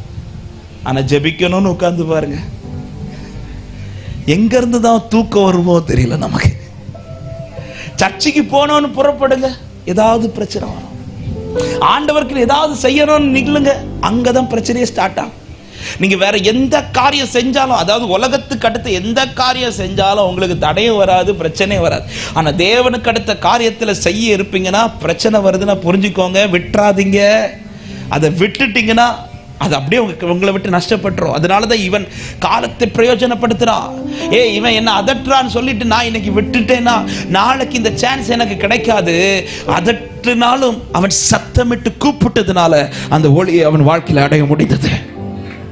ஆமென். நம்ம ஒரு நாள் ஜெபிக்க முடியலன்ட்டு அப்படியே விட்டுதான் இன்னைக்கு ஜெபிக்கவே உட்கார முடியல. அந்த ஒரு நாள் வந்த தடையை நீங்க மட்டும் தாண்டி இருந்திருப்பீர்களானா ஈஸியா ஜெயிச்சிருக்கலாம். இன்னைக்கு பலரும் அப்படிதான், இன்னைக்கு ஜெபிக்க முடியல, அப்படியே தடை வரும், அப்படியே நம்ம ஜெபத்தை விட்டுரும். இது தொடங்கி தொடங்கி தொடங்கி தொடங்கி தொடங்கி இன்னைக்கு ஜெபிக்கவே முடியாத சூழ்நிலை. அன்பு உள்ளமே, இப்படிப்பட்ட நிலையில் இருக்கிற திரும்ப தேவனை நோக்கி கூப்பிடுங்கள். ஆண்டவரே, என்னை திரும்ப அந்த அனுபவத்தில் கொண்டு வாங்க, திரும்ப அந்த இழந்த அனுபவங்களை எனக்கு திரும்ப தாங்க என்று சொல்லி கேளுங்கள். கூப்பிடுகிற அனுபவம் வாழ்க்கையில பெருகுவதாக. ஆமென் சொல்லுங்க பார்க்கலாம். இப்பொழுது இவர் சத்தமிட்டு கூப்பிடுகிறார். கூப்பிட்டதும் கர்த்தர் நின்று அவனுக்கு வெளிச்சத்தை கொடுக்கிறார். இரண்டாவது இவன் என்ன செய்கிறான்? கூப்பிட்டதும் ஆண்டவர் செய்கிற காரியத்தை பாருங்கள். வாசிங்கள் மார்க் 10வது அதிகாரம் அதனுடைய 49வது வசனத்தை வாசிங்கள். இயேசு நின்று அவனை அழைத்து வர சொன்னார். அவர்கள் அந்த குருடனை அழைத்து, திடன்கொள், எழுந்திரு, உன்னை அழைக்கிறார் என்றார்கள். நல்ல கவனிங்க. முதலாவது, ஒளியை அடையவும் ஒளியிலே நடக்கவும் ஒரு தேவ பிள்ளையுடைய வாழ்க்கையில் இருக்க வேண்டியது அவரை நோக்கி கூப்பிடுகிற அனுபவம். அவரை நோக்கி கூப்பிடுகிற அனுபவம். கண்டடையத்தக்க சமயத்தில் ஒளி இருக்கும்போது அவரை நோக்கி கூப்பிட்டுட்டே இருக்கும். ரெண்டாவது, கர்த்தர் செய்கிற காரியம், கூப்பிட்டவன்ட்ட சொல்றாரு, அவனை வர சொல்ல அப்படின்றார். இவனுக்கு கண்ணு தெரியாது, கூப்பிட்டான்ல, ஆண்டவர் என்ன பண்ணியிருக்கலாம்? அவர் இருக்கிற இடத்துல இருந்து அவன் இருக்கிற இடத்துக்கு அவர் போயிருந்திருக்கலாம். ஆனா அப்படி செய்யாமல் அவர் இருக்கிற இடத்துக்கு அவனை வர சொல்றார். இரண்டாவது, ஒளியில நடக்கிறவர்கள், ஒளியை அடைய விரும்புகிறவர்கள் செய்ய வேண்டிய இரண்டாவது பிரதானமான காரியம் கூப்பிடுவது மட்டுமல்ல, நெருங்குகிற அனுபவத்தில் இருக்கும். இயேசுவோடு நெருங்குகிற அனுபவம். ஆமென். அவனை இங்க கூட்டிட்டு வாங்கன்றார். வந்து சொல்றாங்க, போதகர் உன்னை அழைக்கிறார் வான்னு சொல்லி அவன் இருந்த இடத்துல இருந்து அவர் இடத்துக்கு கூட்டிட்டு போறாங்க. ஆமென். நாளுக்கு நாள் ஒரு தேவ பிள்ளையுடைய வாழ்க்கை ஒளியிலே நடக்கிறேன் என்பதின் இரண்டாவது அடையாளம் என்ன தெரியுமா? நேற்றைக்கு இயேசுவோடு உள்ள நெருக்கத்தை விட இன்னைக்கு இயேசுவோடு உள்ள நெருக்கம் அதிகமாகிக் கொண்டே இருக்கும். ஆமென். இயேசுவுக்கு எனக்கு இருந்த கேப் ஷார்ட் ஆயிட்டே இருக்கும். நான் இயேசு பக்கத்துல நெருங்கிட்டே இருப்பேன். ஒளியிலே நடக்கிறவன் இயேசுவோடு நெருங்கிக் கொண்டே இருப்பான். ஒளியிலே நடக்கிறவன் இயேசு கிட்ட நெருங்கிக் கொண்டே இருப்பான். அவன் இருக்கிற இடத்துக்கு அவர் போயிருக்க வேண்டியதானே? இல்ல, அவன் தான் வரணும். நீ ஒளியை அடையணும்னா நீ அவரிடத்தில் வரணும். ஹல்லேலூயா. அவரிடத்தில் வரணும். இப்ப நெருங்க வைக்கிறார். நீ கூப்பிடுகிறாய், அடுத்து நெருங்கணும். இன்னைக்கு பலரும் கூப்பிடுறதோட நிறுத்திடும், எங்க இருந்தாவது கூப்பிட்டுறோம். ஆனா அதோட ஒரு தேவ பிள்ளை முடிச்சிடக்கூடாது, அடுத்த அனுபவத்துக்குள்ள வரணும். இதுதான் ஆவிக்குரிய வளர்ச்சி. ஒரு தேவ பிள்ளையுடைய ஆவிக்குரிய வளர்ச்சியினுடைய அடுத்த அடையாளம், அவர்கள் நாளுக்கு நாள் கிறிஸ்துவோடு நெருங்கிக் கொண்டே இருப்பார்கள். நேற்றைக்கு ஆண்டவரோடு நெருங்கிற அனுபவத்தை விட இன்னைக்கு என் லைஃப்ல நெருக்கம் அதிகமா இருக்க வேண்டும். ஆனா நெருங்கணும்னா சும்மா எல்லாருக்கும் நெருங்க முடியாது. இப்ப போதகர் உன்னை அழைக்கிறார் என்று சொன்னதும் இவன் செய்கிற காரியத்தை வாசியுங்கள். 50வது வசனத்தை வாசிப்போம். உடனே அவன் தன் மேல் வஸ்திரத்தை எறிந்துவிட்டு எழுந்து இயேசுவினிடத்தில் வந்தான். ஆண்டவர் அவன்கிட்ட மேல் வஸ்திரத்தை எறிய சொன்னாரா? இல்லை. அவகிட்ட சொல்ற வார்த்தை, நீ இயேசு கிட்ட போகணுமா அப்படின்றாங்க. அதாவது நீ தூரமா இருக்கிறப்பா, நீ இயேசு கிட்ட நெருங்கு, உனக்குள்ள ஒளி உதிக்கும் இப்படி சொன்னதும் அவன் என்ன செய்கிறான் தெரியுமா? தன் மேல் வஸ்திரத்தை எறிகிறான். அதனுடைய அர்த்தம் என்ன? தன் பழைய வாழ்க்கையை களைந்து போடுகிறான். பரிசுத்தம் இல்லாமல் ஒருவனும் தேவனை தரிசிக்க முடியாது. இப்ப இவன் சந்திக்க போவது சீஷர்களை அல்ல, இவன் சந்திக்க போகிறது ஏதோ ஒரு மனிதனை அல்ல, இவன் சந்திக்க போகிறது பரிசுத்தரை. ஆமே. கூப்பிடுவதற்கு நீ தூரத்துல இருந்து கூப்பிடலாம், ஆனா நெருங்கணும்னா உங்க வாழ்க்கை பரிசுத்தமாக்கப்பட்டு கொண்டிருக்கணும். நான் இன்னைக்கும் நெருங்குகிறேன் என்பதின் எப்படி அறிந்து கொள்வது? நான் நேற்றுக்கு இருந்ததோட இன்னைக்கு இயேசு கிட்ட நெருங்கி இருக்கிறேங்கிறத நான் எப்படி அறிந்து கொள்வேன்? நேற்றுக்கு என் லைஃப்ல இருந்த பரிசுத்தத்தை விட இன்னைக்கு என் லைஃப்ல பரிசுத்த அளவு அதிகமாகணும். அதனாலதான் கடைசியில கர்த்தர் வெளிப்படுத்துற விசேஷத்துல சொல்லி முடிக்கிறது என்ன சொல்லி முடிக்கிறார்? அசுத்தம் உள்ளவன் இன்னும் அசுத்தமாகட்டும், அநியாயம் செய்கிறவன் இன்னும் அநியாயம் செய்யட்டும், பரிசுத்தம் உள்ளவன் இன்னும் பரிசுத்தமாகட்டும். நாளுக்கு நாள் நெருங்குகிறவன் லைஃப்ல நேத்துக்கு இருந்த பரிசுத்தத்தை விட இன்னைக்கு பரிசுத்தமாக்கப்படுவான். எப்ப நீ நெருங்கணும், ஆண்டவர் உன்னை அழைக்கிறார், நீ பக்கத்துல போகணும். இதை சொன்னதும் அவன் செய்யற காரியத்தின் மேல் வஸ்திரத்தை களைந்து போட்டு, அடுத்த வார்த்தை எழுந்து அப்படின்ற, அதாவது பழைய வாழ்க்கை களைந்து போட்டு அந்த பழைய வாழ்க்கையிலிருந்து எழும்புறான். அவர் எழுப்பினார் என்றல, அவன் எழும்புறான். அதை நான் இப்படி சொல்ல விரும்புறேன். முதல்ல நமக்கு ஒரு விருப்பம் இருக்கணும், நமக்கு ஒரு ஏக்கம் இருக்கணும். இந்த வாழ்க்கை இனி எனக்கு வேணாம், இந்த பாவம் எனக்கு வேணாம், இந்த அசுத்தம் எனக்கு வேணாம், இந்த மாம்ச கிரியைகள் எனக்கு வேணாம், இதுல இருந்து நான் எழும்பணும். இந்த ஏக்கத்தோட நான் எழும்புவேனே ஆனால் கர்த்தர் என்னை கரம் பிடித்து எழுப்புவார். எந்த பாவத்திலிருந்து என்னை கர்த்தர் தூக்கி எடுத்து பரிசுத்தமாக்குவார். நான் எழும்பாம இல்ல, அவர் என்னை எழுப்பட்டும், அவர் என்னை கைப்பிடிச்சு எழுப்பி அவர் பக்கத்துல கூட்டிட்டு போட்டோம் இல்ல, நான் எழும்புறதுக்கு நான் ட்ரை பண்ணோம். பரிசுத்த வாழ்க்கைக்கு நான் தான் விரும்பணும். ஆமே. பரிசுத்த வாழ்க்கை நாதா அவர் ரத்தத்தால மீட்கிறார். அடுத்து நெருங்கணும்னா பரிசுத்த வாழ்க்கை நாதா விரும்ப. பாருங்க, மோசே இப்ப முட்செடியில கத்த சந்திக்கிறான். சந்திச்சு தூரத்துல இருந்து பார்க்கிறார், அற்புதத்தை பார்க்கிறார், முட்செடி வெந்து போகவில்லை. இப்பொழுது கிட்ட வந்து நெருங்கும் போது மோசேக்கு ஆண்டவர் பேசுறார். மோசே மோசே என்று பெயர் சொல்லி அழைத்தா. இப்ப மோசைக்கு தெரியுது இது யார் தெரியுமா? ஆண்டவர் பேசுறார். இப்ப மோசைக்கு இன்னும் ஆண்டவர் கிட்ட பேசணும். கிட்ட வருகிறான் என்று தெரிந்ததும் ஆண்டவர் என்ன சொல்றார்னா, உன் பாதரட்சையை கழற்றி போடுன்றார். நீ நிற்கிற இடம் பரிசுத்த பூமி. தூரத்தில் இருக்கும்போது இதை சொன்னாரா? இல்ல. ஆனா இப்ப கிட்ட நெருங்கும் போது இதை சொல்றார். ஏன்னா இப்ப வர்றது முச்செடியை பார்க்கல, ஆண்டவரை பார்க்க வரான். தூரத்திலிருந்து முச்செடியை பார்க்க வரையிலும் ஆண்டவர் எதையுமே சொல்லல, உன் பாதரட்சை கலத்து. ஆனா அவரை பார்க்க வரும்போது, அவர்கிட்ட நெருங்க வரும்போது ஆண்டவர் உணர்த்துறார், நீ நிற்கிற இடம் பரிசுத்த பூமி, உன் பாதரட்சையை கழட்டி போடுன்றார். அவர் கலத்தி போடல, அவனை கலத்த சொல்றார். இதுல கலத்துறதும் கலத்தாம இருக்கிறதும் அது நம்ம கையில தான் இருக்கு. பாவ வாழ்க்கையை விட்டு எழும்போதும் பாவத்தில் இருப்பதும் நம்ம கையில தான் இருக்கு. பார்க்கலாம், ஆண்டவர் வேணா என்ன பாவத்துல இருந்து தூக்கணும், அவர் உணர்த்துவார். இது பாவம் உணர்த்துவார், இதை செய்யாதன்னு உணர்த்துவார். நீ எழும்பி வாணுவார், இந்த காரியத்தை ஒன்றை விட்டு விடுன்னுவார், நீ களைந்து போடு. இதெல்லாம் கர்த்தர் வார்த்தையினால் பேசுவார், உணர்த்துவார். சிலதை செய்யும் போது கர்த்தர் அதை நமக்கு எச்சரிப்பா சொல்லுவார். தாவீதுக்கு எச்சரித்தது போல அவன் பரிசுத்தவான்களுக்கு எச்சரித்து போ. சிலதை கர்த்தர் எச்சரிப்பார். அதுல இருந்து வெளியில வர வேண்டியது நம்ம கையில தான் இருக்கு.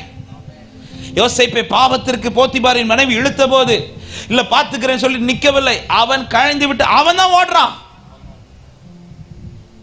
ஓடுறான். இந்த டிசிஷன் நாம நெருங்குறவன் தன் பாவ வாழ்க்கை கழைந்து விட்டு பரிசுத்தருக்கு நேராக நெருங்கி கொண்டே இருப்பான். பாருங்க, வேதத்துல நமக்கு ஒரு சம்பவம் தெரியும், சகேயுடைய வாழ்க்கை. சகேயு இயேசு வீட்டுக்கு வரும்படியாய் போய் சந்திக்கவில்லை, இயேசுவை பார்க்கணும்னு தான் போறான். எல்லாம் எடுத்து வாசிக்க நேரம் சொல்லிவிடுற தெரிந்த சம்பவங்கள்.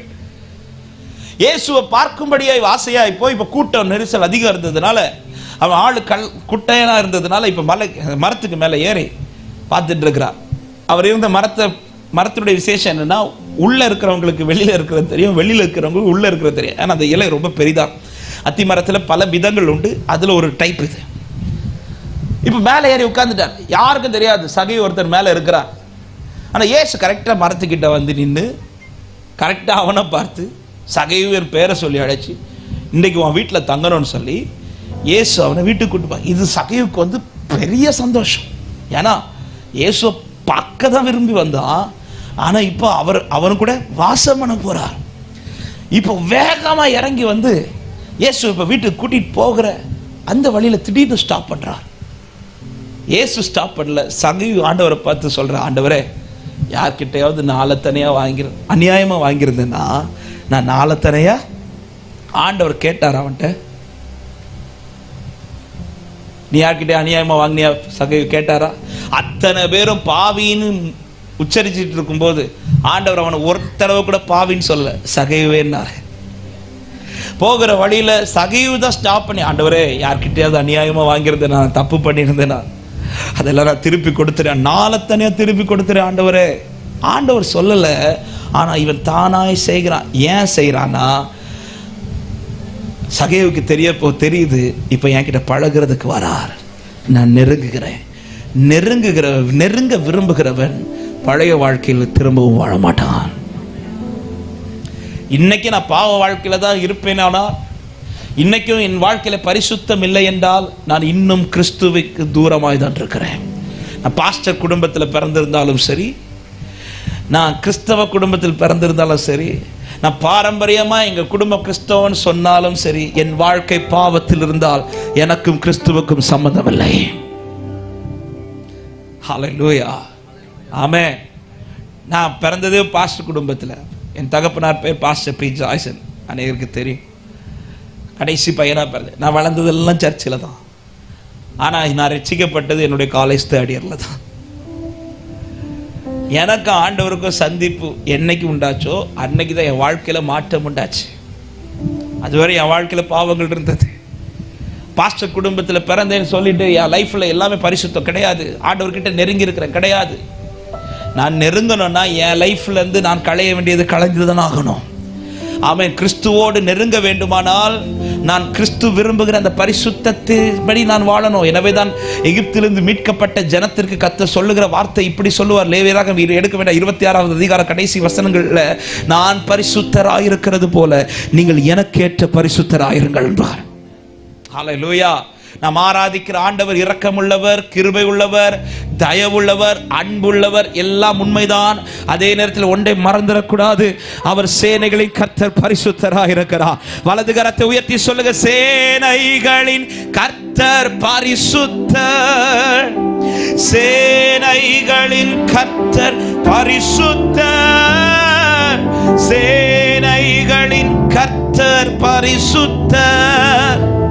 பரிசுத்தர் பரிசுத்தரே,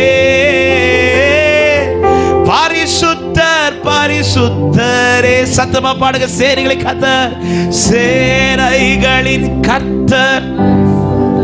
ஆமென். சேனைகளின் கர்த்தர் பரிசுத்தர்.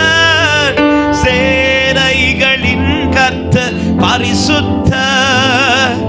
பரிசுத்தர் பரிசுத்தரே, பரிசுத்தர்.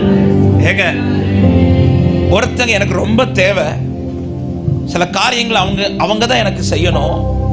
அப்படிப்பட்டவங்க கிட்ட நான் நெருங்கணும்னு விரும்பும் போது அவங்களுக்கு எதெல்லாம் பிடிக்காதோ அதெல்லாம் நான் செய்யாம இருக்கிறதுக்கு முயற்சிப்பேன். ஆமாவா இல்லையா? எனக்கு ஒருத்தங்களை ரொம்ப பிடிக்கும், எனக்கு அவங்க ரொம்ப தேவை, அவங்க தான் எனக்கு வாழ்க்கையில் அநேக காரியங்களுக்கு தேவையா இருக்கிறாங்க. அப்படிப்பட்டவங்களை நான் விட்டுட்டேன்னா என் லைஃப்ல வந்து நிறைய விஷயங்கள் நஷ்டமாகும். அப்படி இருக்கும்போது அவங்க கிட்ட நான் நெருங்குறதற்காக எது எது அவங்களுக்கு பிடிக்காதோ அதையெல்லாம் நான் அவாய்ட் பண்ணுவேன். இந்த பூமியில ஏதோ ஒரு சில காரியத்திற்காக தேவைப்படுகிற சில மனுஷர்களுக்காகவே சிலதை நம்ம விட்டு விடுறோம்னா எல்லாவற்றிற்காக நமக்காக இருக்கிறவருக்காக, அநித்தியமானவைகளை மாத்திரம் தருகிறவர், நித்தியமானதை நமக்காய் தந்திருக்கிறவர் அவர். அந்த தெய்வத்துக்கிட்ட நெருங்கும் போது சபையே, அன்பு சகோதரா, இன்னும் பாவத்திற்குள் இருக்காதீர்கள். இந்த குருடன் செய்த காரியத்தை பார்த்தீங்களா? களைந்து விட்டு விளம்புறான். இனி இந்த வாழ்க்கை எனக்கு தேவையில்லை. அவர்கிட்ட நெருங்கணும்னா நான் இதை போர்த்தி கொண்டு போனால் அல்ல, பாவத்தோடு போய் நின்றால் அல்ல, நான் பரிசுத்தமா இருந்தால் தான் நெருங்க முடியும். ஹல்லேலூயா. ஏசாயாவின் நாவை தொட்டு சுத்தமாக்குறது வரையிலும் ஏசாயாவுக்கு தூதருடைய சத்தம் தான் கேட்டது. ஏசாயா 6வது அதிகாரத்தில் சேனைகளின் கர்த்தர் பரிசுத்தர் பரிசுத்தர் என்று தூதர்கள் பாடுகிற சத்தம் தான் கேட்டது. காரணம், அவன் அசுத்த உதடுகள் உள்ளவனாய் நின்று கொண்டிருக்கிறார். எப்பொழுது அவன் சுத்திகரிக்கப்பட்டானோ அந்த சுத்திகரிப்பு உண்டானதும் கர்த்தருடைய சத்தம் அவனுக்கு கேட்குது. சுத்தமாக்கப்படாமல் எனக்கு தேவனோடு நெருங்க முடியாது. சுத்தமான வாழ்க்கை இல்லாமல் எனக்கு தேவனை தரிசிக்க முடியாது. காரணம், அவர் அசுத்தத்தை பார்க்க கூடாத சுத்த கண்ணனா இருக்கிறார். எவ்வளவு தூரம் பரிசுத்தமாக்க முடியுமோ. ஆமென். நேற்றைக்கு இருந்த வாழ்க்கையில் இருந்த பரிசுத்தத்தை விட இன்னைக்கு என் வாழ்க்கையில் பரிசுத்த அளவு அதிகமாக இருக்கணும். அப்படி அதிகமாகிறது என்றால் நிச்சயத்தோடு சொல்ல முடியும், நான் கிறிஸ்துவை நெருங்கி கொண்டிருக்கிறேன். ஆமென். கிறிஸ்துவை நெருங்கி கொண்டிருக்கிறேன். ஹல்லேலூயா. இவன் நெருங்கும்படி அவர் அழைக்கிறார். கூப்பிட்ட இடத்துல போய் செய்ய வேண்டியது. கூப்பிடுகிறவன்ட்ட அடுத்து எதிர்பார்க்கிறது, உன் லைஃப்ல ஒளி நிற்கணும்னா, உங்க லைஃப்ல ஒளியை நீங்கள் அடையணும்னா நீங்க அவர் பக்கத்துல நெருங்கணும். ஒளியை அடைவது முக்கியம் எவ்வளவோ, அதே போல ஒளியில நடக்க வேண்டியது முக்கியம். ஆமென். சொல்லுங்க பார்க்கலாம். 3வது அவன் செய்த காரியம், அவர் அவ்வளோ விசுவாசித்தார். விசுவாசம் ரொம்ப ரொம்ப முக்கியம். பாருங்க, அதே வசனத்தை திரும்ப வாசிக்கலாம். மார்க் 10வது அதிகாரம் அதோடைய 50வது வசனம், 51, 52 3 வசனங்களை வாசிங்கள்.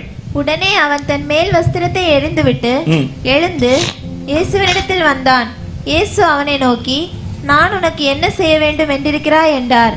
அதற்கு அந்த குருடன், ஆண்டவரே, நான் பார்வை அடைய வேண்டும் என்றார். இயேசு அவனை நோக்கி, நீ போகலாம், உன் விசுவாசம் உன்னை ரட்சித்தது என்றார். நல்லா கவனிங்க. இங்க எங்கேயாவது ஆண்டவர் உன்கிட்ட கேட்டாரா, நீ என்ன விசுவாசிக்கிறாயான்னு கேட்டாரா? இல்ல. பல அற்புதங்களை கர்த்தர் செய்திருப்பார். அந்த அற்புதங்கள் செய்யும் போதெல்லாம் பல கேள்விகள் ஆண்டவர் கேட்பார். அதுல மெயின் கேள்வி என்ன தெரியுமா? நீங்கள் என்ன விசுவாசிக்கிறீங்க? நீ என்ன விசுவாசிக்கிறாயா?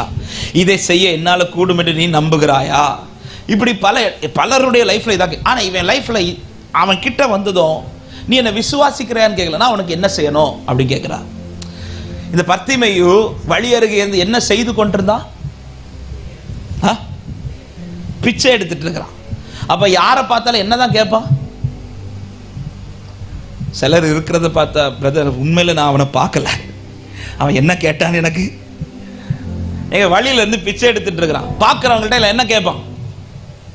பிச்சை கேட்பான். இப்ப இயேசுவை பார்க்கிறான். இயேசுவை பார்த்ததும் இவன் என்ன கேட்கிறான்? பிச்சை எடுக்கிறவன் ஒருத்தங்களை பார்த்தா பிச்சை தான் கேட்கணும். ஆனா இயேசு கிட்ட மட்டும் பிச்சை கேட்கல, பார்வை கேட்கிறான். இதுதான் விசுவாசம். என்ன விசுவாசம்? அவன் எழும்பும் போது என்ன நம்பிக்கை எழும்புறானா, என் வாழ்க்கையே இருளை மாற்ற இங்க இருக்கிற யாருக்கும் முடியாது, இயேசுவால மட்டும்தான் முடியும். இத விசுவாசிக்கணும், இத விசுவாசிக்கணும். ஹல்லேலூயா. பைபிள் சொல்லுகிறது, யோவான் 3வது அதிகாரம் அதனுடைய 16வது வசனம், தெரிந்த வார்த்தை, தேவன் தம்முடைய ஒரே பேரான குமாரனை விசுவாசிக்கிறவன் எவனோ அவன் கெட்டு போகாமல் நித்திய ஜீவனை அடைவான். ஹல்லேலூயா. அவன் எழும்பி வந்து, என்னப்பா வேணும், என்ன வேணும்? அதான் ஆண்டவர் கேட்கிறார், உனக்கு என்ன தேவை அப்படின்னு கேட்கிறார். எல்லார்கிட்டையும் பிச்சை தாங்கன்னு கேட்டவன், ஏதாவது போடுங்கயான்னு கேட்டவன், இவர்கிட்ட வந்து பிச்சை கேட்கல, இவர்கிட்ட வந்து ஒளியை கேட்கிறான். ஆமென். இந்த பூமியிலே ஒளியை கொடுக்க வேற யாருக்கும் முடியாது. நானே வழியும் சத்தியமும் ஜீவனுமாய் இருக்கிறேன் என்று சொன்ன என் ஆண்டவராக இயேசுவிடத்தில் மட்டுமே ஒளி இருக்கிறது. ஹல்லேலூயா. எனவே தான் வேற எல்லாரிடத்திலும் ஒன்றை கேட்டுவிட்டு இவரிடத்தில் வித்தியாசமா கேட்கிறான். ஆண்டவர் சொல்ற, உன் விசுவாசம் உன்னை ரட்சித்தது. ஏன் இந்த வார்த்தையை சொல்லுகிற? யார் ஒளியை அடைவார்கள் தெரியுமா? யார் ஒளியில் நடப்பார்கள் தெரியுமா? இயேசுவால மட்டும்தான் ஒருவனை ரட்சிக்க முடியும். இயேசு கிறிஸ்துவினாலே மாத்திரம்தான் ரட்சிப்பு உண்டு என்பதை யார் விசுவாசிக்கிறார்களோ அவர்கள் வாழ்க்கையிலே ஒளி நிற்கும். ஹல்லேலூயா. என்ன ஒரு நம்பிக்கை, என்ன ஒரு நம்பிக்கை. இந்த விசுவாசம் ஆரம்பத்தில் மட்டுமல்ல, இந்த விசுவாசம் கடைசி வரை இருக்கணும். அவர் என்னை அழைத்து செல்லு வரையிலும், அல்லது நான் அவர் சமூகத்தில் போய் சேரு வரையிலும் இந்த விசுவாசம் எனக்குள்ள இருந்து கொண்டே இருக்கணும். அந்த விசுவாசம் இருக்கிறவர்களுக்கு மட்டும்தான் வேற எந்த பாதையிலும் போக முடியாது, அவருடைய பாதையில நடக்க முடியும். சீஷர்களுக்கு பாருங்க, ஆமென், இயேசு கிறிஸ்து மரித்த பிறகு இப்போ ஒரு பெரிய ஒரு பயம் உண்டாயிடுச்சு. ஏன்னா 3 வருஷம் இயேசுவோடு கூட இருக்கும்போது எந்த காரியத்தை குறித்தும் சீஷர்கள் பயப்படவில்லை, ஏன்னா ஒளி இருந்துட்டு இருக்கு. இப்போ இயேசு கிறிஸ்து மரித்த பிறகு வேதம் சொல்லுகிறது எல்லாரும் ஒரு ரூமுக்குள்ள அடைஞ்சிருந்தாங்களாம் பயந்து. ஆமென். பயந்திருந்த சீஷர்களை குறித்து பைபிள் சொல்லுகிறது. லூக்கா 24வது அதிகாரம் அதனுடைய 52 53 வசனங்களை வாசிங்கள். அவர்கள் அவரை பணிந்து கொண்டு மிகுந்த சந்தோஷத்தோட எருசலேமுக்கு திரும்பி வந்து நாடோறும் தேவாலயத்தில் தேவனை புகழ்ந்து துதித்துக் கொண்டிருந்தார்கள். கொஞ்ச நாளுக்கு முன்னாடிதான் பயந்து இருந்தவர்கள் இப்பொழுது திரும்ப நம்பிக்கையோட துதிக்கிறாங்க. இப்ப இயேசு போயிட்டார், பரத்தில் ஏறி போய்விட்டார். ஆனா இயேசு மரித்த போது பயந்திருந்த அதே சீஷர்கள் இப்ப இயேசு போன பிறகு சந்தோஷமா வராங்க ஆலயத்தில். நாடோறும் தேவனை துதித்து தொழுது கொண்டார்கள். அது மாத்திரமல்ல, அதன் பிறகு கிறிஸ்துவின் மேல இன்னும் நம்பிக்கையாய் இன்னும் விசுவாசத்தோட ஊழியம் செய்ய துவங்குகிறார்கள். அவர்கள் நிமித்தம் கிறிஸ்துவின் சுவிசேஷம் பிரபலமாகிறது. எப்பா, கொஞ்ச நாளத்துக்கு முன்னாடி நீ பயந்திருந்தவன், இப்போ உனக்கு எப்படிப்பா இந்த சந்தோஷம்? எப்படி உனக்கு கிறிஸ்துவுக்காய் நிற்க முடியுது? எப்படி இந்த விசுவாசத்தில் நிற்க முடியுதுன்னா ஒரே விசுவாசம், ஒரே நம்பிக்கை. தூதர்கள் வந்து சொன்ன வார்த்தை, எப்படி அவர் எடுத்துக்கொள்ளப்பட்டாரோ அப்படி அவர் திரும்ப வரப்போகிறார். ஹல்லேலூயா. இவங்களுக்கு நம்பிக்கை என்ன தெரியுமா? இயேசு இன்னைக்கு உயிரோடு தான் இருக்கிறார். அவர் போனது போல திரும்ப வருவார். அவரை நம்பி இருக்கிற நமக்கு நம்முடைய வாழ்க்கைக்கு கேரண்டி உண்டு. அவர் போறதுக்கு முன்னாடி சொல்லிட்டு போறார், மரிக்கிறதுக்கு முன்பாக, நான் போகிறது குறித்து கவலைப்படாது, உங்கள் இருதயம் கலங்காது இருப்பதாக. நான் போகிறது உங்களுக்கு நல்லது. நான் போய் உங்களுக்காய் ஒரு வாசஸ்தலத்தை. இதெல்லாம் யாருமே பார்க்கல, அவர் சொல்றார், அவ்வளவுதான். பைபிள் சொல்றது, கண்டு விசுவாசிக்கிறவனை விட காணாமல் விசுவாசிக்கிறவன் பாக்கியவான். ஆபிரகாமை குறித்து, ஈசாக்கை குறித்து, யாக்கோபை குறித்து வேதத்தில் எபிரேயர் 11 சொல்லப்பட்டிருக்கிறது. வாக்குத்தத்தம் பண்ணப்பட்டதை அடையாமல் தூரத்தில் அவைகளை கண்டு, எவைகளை அவர்களுக்கு ஆயத்தம் பண்ணப்பட்ட பரமதேசத்தை கண்டு, இந்த பூமியிலே பரதேசிகளாய் அவர்கள் வாழ்ந்து ஓட்டத்தை முடித்தார்கள். ஆமே. நம்பிக்கை, விசுவாசம். என்ன விசுவாசம்? இந்த குருடனுக்கு இருந்த விசுவாசம் என்ன தெரியுமா? இவரால் மட்டும்தான் என் இருளை வெளிச்சமாய் மாற்ற முடியும். ஆண்டவர் சொல்றார், உன் விசுவாசம் ரட்சித்தது அப்படின்றா. உன் விசுவாசம் ரட்சித்தது. அந்த இடத்துல பொதுவா நம்ம இப்படி பார்க்கும்போது, ஆண்டவர் இங்க என்ன நீங்க விசுவாசிக்கிறியான்னு கேட்கல, நீ நம்புறியான்னு கேட்கல, ஆனா விசுவாசம் ரட்சித்தது. ஆண்டவர் கிரியை பார்க்கிறார், அவனுடைய ஃபெய்த்தை பார்க்கிறார். அத்தனை பேர்ட்டு பிச்சை கேட்டுட்டு இருந்தவன் இப்ப இயேசுவை பார்த்ததும், ஆண்டவர் எனக்கு பார்வை தாங்க. அவனுக்கு தெரியும், இங்க இருக்கிற வேற யாருக்கும் என் வாழ்க்கையின் இருளை மாற்ற முடியாது, இயேசு கிறிஸ்துவால மட்டும்தான் மாற்ற முடியும். ஹல்லேலூயா. அது மாத்திரமல்ல, அந்த 50வது வசனத்துல நான் வாசித்தது போல, அவன் தன் மேல் வஸ்திரத்தை களைந்து போட்டு இயேசுவின் இடத்தில் வர்றான். ஏன் களைந்து போட்டு வரான்னு அவனுக்கு அவ்வளோ கான்ஃபிடென்ட். இயேசு கிட்ட போயிட்டா இனி எனக்கு இந்த நிலைமை திரும்ப வராது. நாமளா இருந்தா என்ன பண்ணிப்போம் தெரியுமா? நானா இருந்தா சரி, உங்களை சொல்ல, அந்த வஸ்திரத்தை பத்திரமும் வச்சிருப்பேன், போவோம், ஒரு வேளை கிடைச்சா வாங்கிக்கலாம், இல்லைன்னா.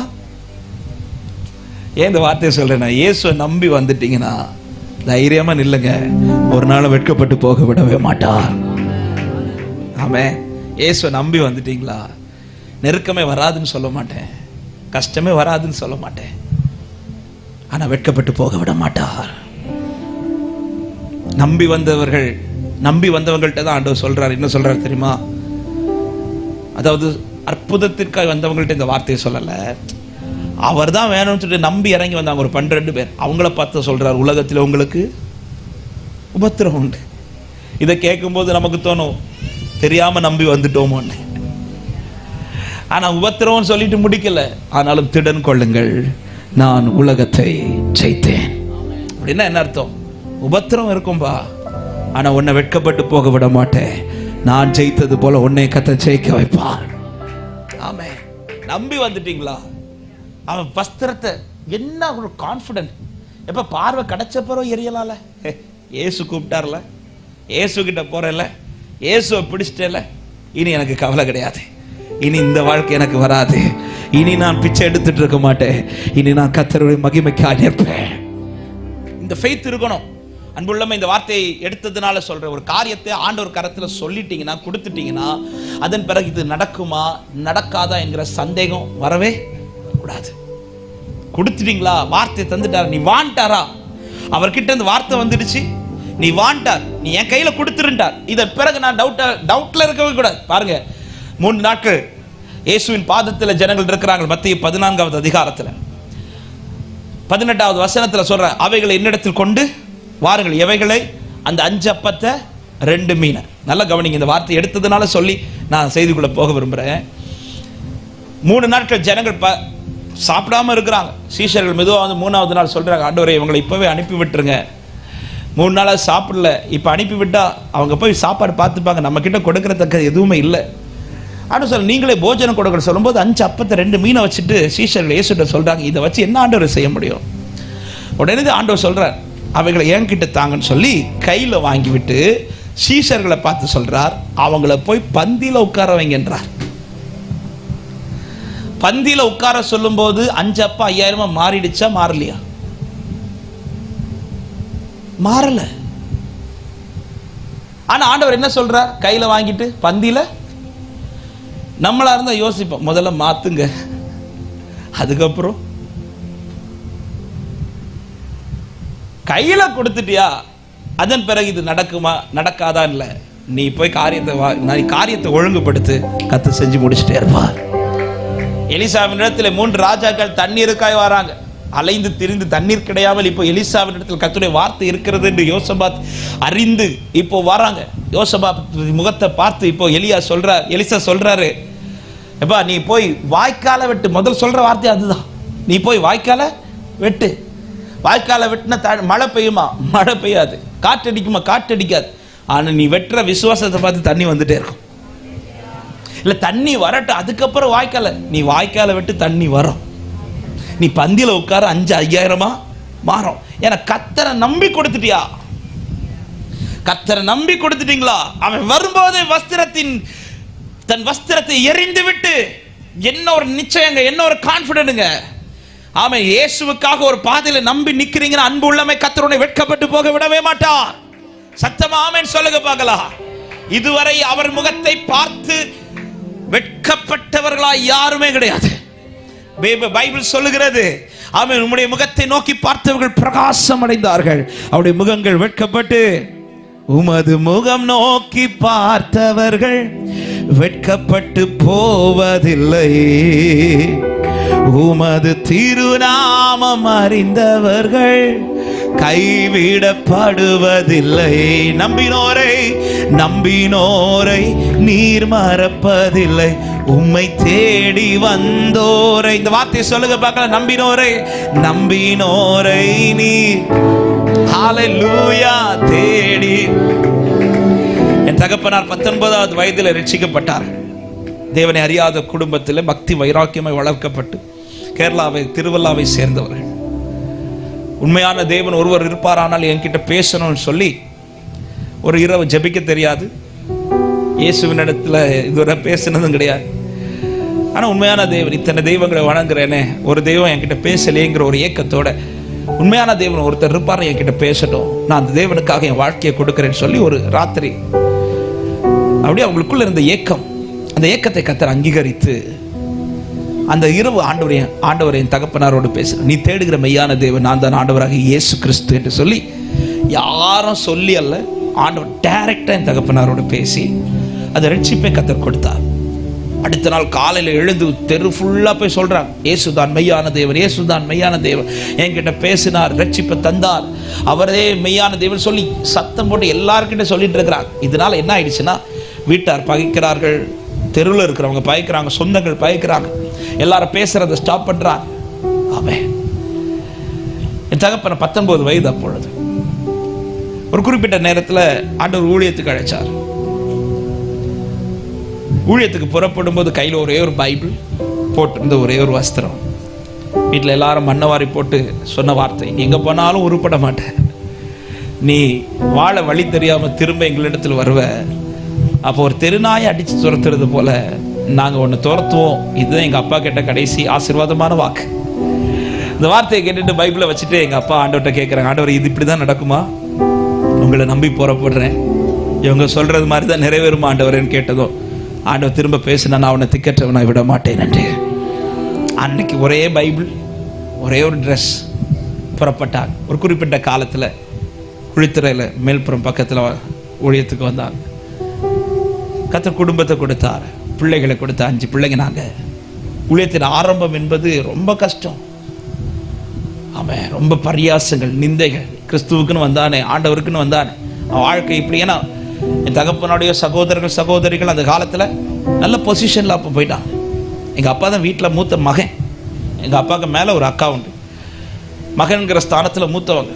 அவங்க கீழே இருக்கிற எல்லாருக்கும் நல்ல பொசிஷன், நல்ல வேலைகள். ஆனால் எங்கள் அப்பா ஊழியத்தின் ஆரம்பத்தில் பட்ட கஷ்டங்கள், ஆனால் உறுதியாக நின்னாங்க, கர்த்தரை விடலை. இன்னைக்கு சாட்சியாக சொல்கிறோம், கர்த்தர் மகிமையாக நிறுத்தி வச்சிருக்கிறார், தலைமுறைகளை ரொம்ப ஆசீர்வாதமாக வச்சிருக்கிறார். எந்த கண்களுக்கு முன்பாக வெட்கப்பட்டு போகாதபடிக்கு கர்த்தர் இன்னைக்கு எங்களை வாழ வைத்துக் கொண்டிருக்கிறார். ஹல்லேலூயா. நீதிமானுடைய சந்ததியை அப்பத்திற்கு அலைந்து திரிய விடவே மாட்டார். ஆரம்பத்தில் பட்டினி இருந்திருக்கிறாங்க, எத்தனை நாள் சாப்பிடாம இருந்திருக்கிறாங்க, எவ்வளோ கஷ்டங்கள். இந்த பகுதியில் அநேக மலைகளில் எங்கள் தகப்பனார் ஊழியம் செய்தது உண்டு. ஆமென். அரண்மனையில் ஊழியம் பண்ணி இருக்கிறாங்க. ஆமென். மேல்புறத்தில் ஊழியம் பண்ணி இருக்கிறாங்க. என் தாயாருடைய வீடு மேல்புறம். எல்லாம் இங்கெல்லாம் நிறைய ஊழியம் செஞ்சுருக்கிறாங்க. அவங்க இறந்த பிற அந்த அடக்க ஆராதனையில் தான் அநேக ஊழியர்கள் வந்து சொன்ன சாட்சி கேட்கும் போது, இங்கே நிறைய மலைகள் பேர்லாம் உண்டு, எனக்கு தெரியல. அந்த மலையிலெல்லாம் போய் முழங்கல் போட்டு ஜெபிச்சிருக்கிறாங்க.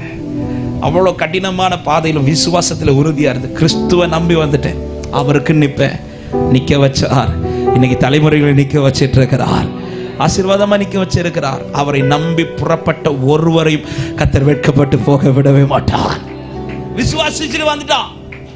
என்ன நம்பிக்கையிலப்பா வஸ்திரத்தை போட்டு போற? அவர் கூப்பிட்டாரு, போறேன், திரும்ப இந்த இடத்துல வரமாட்டேன். இந்த நம்பிக்கை, இந்த விசுவாசம், இந்த விசுவாசத்தில் உறுதியாக்கப்பட அவன் வாழ்க்கையில் ஒளி நிரந்தரமாக்கப்பட்டு கொண்டிருக்கிறது. அன்புள்ளமே, ஆமென். நெருங்கணும். அதே போல விசுவாசத்தில் நேற்றைக்கு ஆண்டவர் மேல வச்ச விசுவாசத்தை விட இன்னைக்கு ஆண்டவர் மேல வைக்கிற விசுவாசம் அதிகமாகணும். ஏதோ அநித்தியமான பொருளுக்காக மாத்திரமல்ல, அதற்காக அல்ல நாம் கிறிஸ்துவை ஃபாலோ பண்றது. ஒரு கிறிஸ்தவத்தில் வருவது என்பது இந்த பூமியில நேற்றைக்கு இருந்த ஆசீர்வாதத்தை விட இன்னைக்கு எனக்கு ஆசீர்வாதம் கூட, அதற்காக அல்ல. அதை கர்த்தர் செய்வார். பைபிள் சொல்லுகிறது, நன்மையும் கிருபையும் நம்மை தொடரும். அதெல்லாம் தொடர்ந்துட்டு தான் இருக்கும். அதெல்லாம் செய்வார், இல்லை என்று சொல்லவில்லை. அதினதின் காலத்தில் செய்ய வேண்டிய நன்மைகளை செய்வார். அதற்காக அல்ல தேவன் நம்மை தெரிந்தெடுத்தது. நித்தியமான ஒன்றை நமக்கு ஆயத்தம் பண்ணி வைத்திருக்கிறார். அதற்காக தான் தேவன் நமக்கு ஒளியை தந்தார். ஆமென். சொல்லுங்க பார்க்கலாம். அதை அடையும்படி விசுவாசத்தில் உறுதி. அதனால்தான் வேதம் சொல்ல, விசுவாசத்தை துவங்குகிறவரும் அதை முடிக்கிறவருமாக இருக்கிற இயேசுவை நோக்கி ஓடுங்கள். துவங்கினது விசுவாசம் கடைசி வரை உறுதியா இருக்கணும். அது உறுதியா இருக்கணும்னா என் கண்களை இயேசுவை நோக்கி மாத்திரம் பதிக்கணும். இயேசுவை பார்த்து ஓடிட்டே இருங்க. பாவம் நெருங்கி வரும், பாரம் நெருங்கி வரும், அவைகளை எல்லாம் தள்ளிவிட்டு நியமித்த பாதையில, நியமித்த ட்ராக் மாறாம, பின்வாங்காமல், விலகி போகாமல், வேகமா ஓடுன்னு சொல்ல, பொறுமையா ஓடு. நீ வந்து சேர்ந்துரு. கர்த்தர் உனக்காய் ஜீவ கிரீடத்தை வைத்திருக்கிறார். கடைசி ஒரே ஒரு வார்த்தை சொல்லி நான் ஜெபிக்கிறேன். ஆமென். 4வது இவன் செய்த காரியம். இப்பொழுது மார்க் 10வது அதிகாரம் அதனுடைய 52வது வசனத்தை வாசியுங்கள். இயேசு அவனை நோக்கி, நீ போகலாம், உன் விசுவாசம் உன்னை ரட்சித்தது என்றார். உடனே அவன் பார்வையடைந்து வழியிலே இயேசுவுக்கு, இந்த வார்த்தை நல்லா கவனிங்க, வழியிலே இயேசுவுக்கு பின் சென்றார். ஆண்டவர் சொன்ன வார்த்தை என்ன? நீ போகலாம். ஆனா அவன் செய்யறது என்ன? அவருக்கு பின் செல்றான். அவன் வந்தது பார்வையடைய. ஆண்டவர் சொல்றார், பார்வையடைவா, நீ போன்றார். இப்ப அவன் திரும்பி போனா ஆண்டவர் அவனை திட்டுவாரா? திட்ட மாட்டார். ஏன்னா ஆண்டவர் அவனை அழைக்கவில்லை. அவன் பின்னாடி வான்னு சொல்லல, நீ போன்றார். நீ போ, உனக்கு கிடைச்சதுப்பா, நீ என்ன விரும்பி வந்து அதை நான் செஞ்சுட்டேன், நீ போன்ற. ஆனால் அவன் போகவில்லை. பைபிள் சொல்லுகிறது, அவன் வழியிலே இயேசுவுக்கு பின் சென்றான். ஆமென். ஒளியை அடைந்தவன், ஒளியில் நடக்க விரும்புகிறவன் தன் வழியில் நடக்க மாட்டான், அவர் வழியில தான் நடப்பான். அவன் கால்கள் ஏதோ ஒரு ட்ராக்ல போகாது, தன் இஷ்டம் போல போகாது, தனக்கு விருப்பமான பாதையில போகாது. அவர் எங்க நடக்கிறாரோ, அவர் எந்த பாதையில நடந்தாரோ அந்த பாதையில் தான் அவன் கால்களும் நடந்து கொண்டிருக்கும். எனவே தான் யோபு சொல்ற, என் கால்கள் அவர் அடிகளை பற்றி பிடித்தது. நாம் போகும் வழியை எப்படி போகணும், எங்க போகணுங்கிறதை கிறிஸ்து நமக்கு சொல்லி அல்ல, கிறிஸ்து நமக்கு காண்பித்து தந்திருக்கிறார். எனவே தான் பேதுரு இப்படி எழுதியிருக்கிறார். 1 பேதுரு 2வது அதிகாரம் அதோட 21வது வசனத்திலே, நீங்கள் தம்முடைய அடிச்சுவடுகளை தொடர்ந்து வரும்படி உங்களுக்கு மாதிரியை வைத்து போயிருக்கிறார். இவன் திரும்ப போயிருந்திருக்கலாமே, வீட்டுக்கு போயிருந்திருக்கலாம், உலக வாழ்க்கைக்குள்ள போயிருந்திருக்கலாம். இப்போ இவ்வளவு நாள் அவனுக்கு கண்ணு தெரியாது, இப்ப கண்ணு தெரிஞ்சிருச்சு. எவ்வளவு தன் வாழ்க்கையை அனுபவிக்கலாம், ஆனால் அவன் அதுக்கு டிசிஷன் எடுக்கல, அதற்கு தன் கால்களை விரையவில்லை. அவன் கால்கள் எதுக்கு விரையுதுன்னா, கிறிஸ்துவின் பாதையில் நடப்பதற்கு. ஏன்னா ஒளியை அடைகிறது எவ்வளவு முக்கியமோ அதே போல ஒளியில் நடப்பது ரொம்ப முக்கியம். இன்னைக்கு நிறைய பேர் கிறிஸ்துவை ஏற்றுக்கொண்டு அந்த சந்தோஷத்துல இருக்கிறோம், ஆனா கிறிஸ்துவிலே நடக்கிறோமா, கிறிஸ்துவை ஃபாலோ பண்றோமா? என் கால்கள் இன்னும் என் இஷ்டப்படிதான் நடக்கிறது என்றால் அந்த ஒளியில நான் இன்னும் நடக்கவில்லை. இன்னும் கொஞ்ச காலத்தில் இந்த ஒளி மறைந்து போகும், இன்னும் கொஞ்ச காலத்தில் இந்த ஒளி மறைந்து போகும். அப்பொழுது யார் ஒளியில் நடக்கிறார்களோ அவர்களை இருள் சேதப்படுத்தாது. ஆமென். ஒளியில நடக்கணும். ஒளியில நடக்கணும்னா ஒரே வார்த்தை புரியும்படி சொல்றேன், கிறிஸ்துவின் பாதையில நடக்கணும். எப்படி கிறிஸ்து நடந்து காண்பித்தாரோ அப்படி நடக்கணும். கிறிஸ்து எப்படி நடந்து காண்பித்தார்? நிறைய காரியங்கள் தான், ஒரு 3 காரியத்தை சொல்ற. 1, நீதியை பின்பற்றினார். ஆமென். பரலோகத்துக்கு போறதுக்கு என்ன நீதியோ அதை பின்பற்றினார். அது என்ன நீதி? ஆண்டவர் சொன்ன, ஒருவன் ஜலத்தினாலும் ஆவினாலும் பிறவாவிட்டால் அவன் தேவனுடைய ராஜ்யத்தில் பிரவேசிப்பதில்லை. ஞானஸ்நானம் எடுக்கணும், பரிசுத்தாவின் அபிஷேகத்தை பெறணும், பரிசுத்தமாய் வாழணும், உபதேசத்தில் நிலைத்திருக்கணும். இவைகள் எல்லாம் நீதியா இருக்கு. எனவே தான் யோவான் கிட்ட வந்து சொல்லும்போது யோவான் சொல்றார், ஆண்டவரே நான் எப்படி உங்களுக்கு ஞானஸ்நானம் தர்றது, நீர் அல்லவா எனக்கு ஞானஸ்நானம் தருன்னு சொல்லும் போது ஆண்டவர் சொல்றார், இப்படி எல்லா நீதியும் நிறைவேற்ற வேண்டியது எனக்கு நீதி என்றல்ல, நமக்கு ஏற்றதா இருக்கிறது. நமக்குன்னு சொல்லும் போது அதுல யாரை இன்க்ளூட் பண்றாருன்னா யோவானை இன்க்ளூட் பண்றார். நம்ம இன்னைக்கு வாசிச்சோம்னா அதுல யாரை இன்க்ளூட் பண்றாருன்னா நம்மளே இன்க்ளூட் பண்றார். நீதியை நிறைவேற்றார். இயேசு ஞானஸ்நானம் எடுக்க வேண்டிய அவசியம் இருந்துச்சா? இல்ல. ஆனா அது காண்பித்தார், மாதிரியை வைத்து போயிருக்கிறார். நித்தியத்துக்கு போகிற வழி இதுதான் என்பதை கர்த்தர் காண்பித்து கொடுக்கிறார். அந்த வழியில நான் ஃபாலோ பண்ணோம், என் இஷ்டம் போல போக கூடாது. 30வது வயதிலே தானாய் வந்து ஞானஸ்நானம் எடுக்கிறார். யாரும் அவரை கொண்டு வரவில்லை, தானாய் வந்து ஞானஸ்நானம் எடுக்கிறார், மூழ்கி ஞானஸ்நானம் எடுக்கிறார். அடுத்து வேதம் சொல்லுகிறது, பரிசுத்த ஆவியினால் அவர் நிரப்பப்பட்டிருந்தார் என்று. நீதியை பின்பற்றினார், நீதியின்படி நடந்தார். 2வது, பிதாவின் சித்தத்தை நிறைவேற்றினார். என் வாழ்க்கையின் விருப்பத்தை நிறைவேற்றுவதில் துடிக்கவில்லை. இந்த பூமியில என்ன கர்த்தர் ஜனிப்பித்ததற்கு, என்ன கர்த்தர் வாழ வச்சதுக்கு ஒரு நோக்கம் இருக்கு, அதை நான் நிறைவேற்றி முடிக்கணும். என் ஓட்டம் முடியும் போது நான் நினைச்சதெல்லாம் நடந்துன்னு சொல்லி முடிக்கிறதல்ல ஜெயமான ஓட்டம், அவர் நினைச்சதெல்லாம் நடந்துச்சுன்னு சொல்றதுதான் ஜெயமான ஓட்டம். ஆமென். அதனாலதான் பவுல் சொல்றார், பரம அழைப்பின் பந்தய பொருளுக்காக நான் இலக்கை நோக்கி ஓடுகிறேன் என்று சொன்னவர். ஆமென். நல்ல போராட்டத்தை போராடின, ஓட்டத்தை முடித்தேன். என்ன ஓட்டப்பா? பவுலுக்கு 2 விதமான ஓட்டம் இருந்துச்சு. சவுலா இருக்கும்போது ஒரு ஓட்டம் இருந்துச்சு, பவுலா இருக்கும்போது ஒரு ஓட்டம் இருந்துச்சு. சவுலா இருக்கும்போது என்ன ஓட்டம்னா, தன் காரியம் நடக்கணும். அதனாலதான் சபை துன்புறுத்தும்படி தான் நிருபங்களை வாங்கி அப்படி ஒரு ஓட்டத்தோட, அந்த ஓட்டம் கடைசி வர போகல, பாதியில் ஸ்டாப் ஆயிடுச்சு. ஆனா இப்ப பவுலாய் மாறி அவர் சித்தத்தை செய்ய ஓடினா பாருங்க.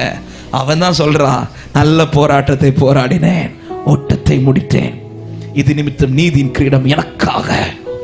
பிதாவின் சித்தம். இயேசு கிறிஸ்து சிலுவையில் எப்படி சொல்லி முடிச்சாது? எல்லாம் finished, முடிந்தது என்று சொல்லி ஓட்டம் முடிக்கிறார். இப்படிதான் ஒரு தேவ பிள்ளை லைஃப். எத்தனை வருஷம் வாழ்றோங்கிறது முக்கியம் இல்லை, வாழ்ற வருஷத்துக்குள்ள அவர் சித்தம் செஞ்சு முடிச்சிடணும். ஆண்டவரே என்னை ஜெனிப்பித்த நோக்கம் நிறைவேறி முடியணும். 3வது அவர் செய்தது, அவரை குறித்து வேதம் சொல்லி நன்மை செய்கிறவராய் சுற்றி திரிந்தார். அவர் லைஃப்ல தீமை கிடையாது, அவர் லைஃப்ல பகை கிடையாது, அவர் லைஃப்ல குற்றம் சாட்டத்தக்க எதுவுமே கிடையாது. அதனாலதான் ஒரு இடத்துல இப்படி சொல்லுவார், ஆமென், சாத்தானுக்கு என்கிட்ட சொல்றதுக்கு அவனுடையது எதுவுமே என்கிட்ட இல்ல அப்படின்னுவார். என்கிட்ட வந்து உரிமை பாராட்டத்தக்கதாய் உலகத்தின் அதிபதி இதோ என்னிடத்தில் வருகிற, அவனுக்கு என்னிடத்தில் ஒன்றும் இல்லை அப்படின்றார். ஏன்னா அவர் லைஃப் பியூரா இருந்துச்சு, நன்மை செய்கிறவரா இருந்தார். தீமை அவரிடத்தில் இல்லை, தீமை அவரிடத்தில் நெருங்கவில்லை. யாரை பார்த்தாலும் நன்மை செய்வார், எல்லாரையும் ஆசீர்வதிப்பார், எல்லாரையும் நேசிப்பார். இந்த அனுபவம் இயேசுவின் இடத்தில் இருந்தது போல ஒரு கிறிஸ்தவனுடைய வாழ்க்கையில் இருக்கணும். ஆமென் சொல்லுங்க பார்க்கலாம். ஆமென். கிறிஸ்டியன் லைஃப் என்கிறது சொல்றதுல அல்ல, வாழ்றதுல இருக்கு. சொல்றது ஈஸி, அதுல வாழ்ந்து காட்டணும்.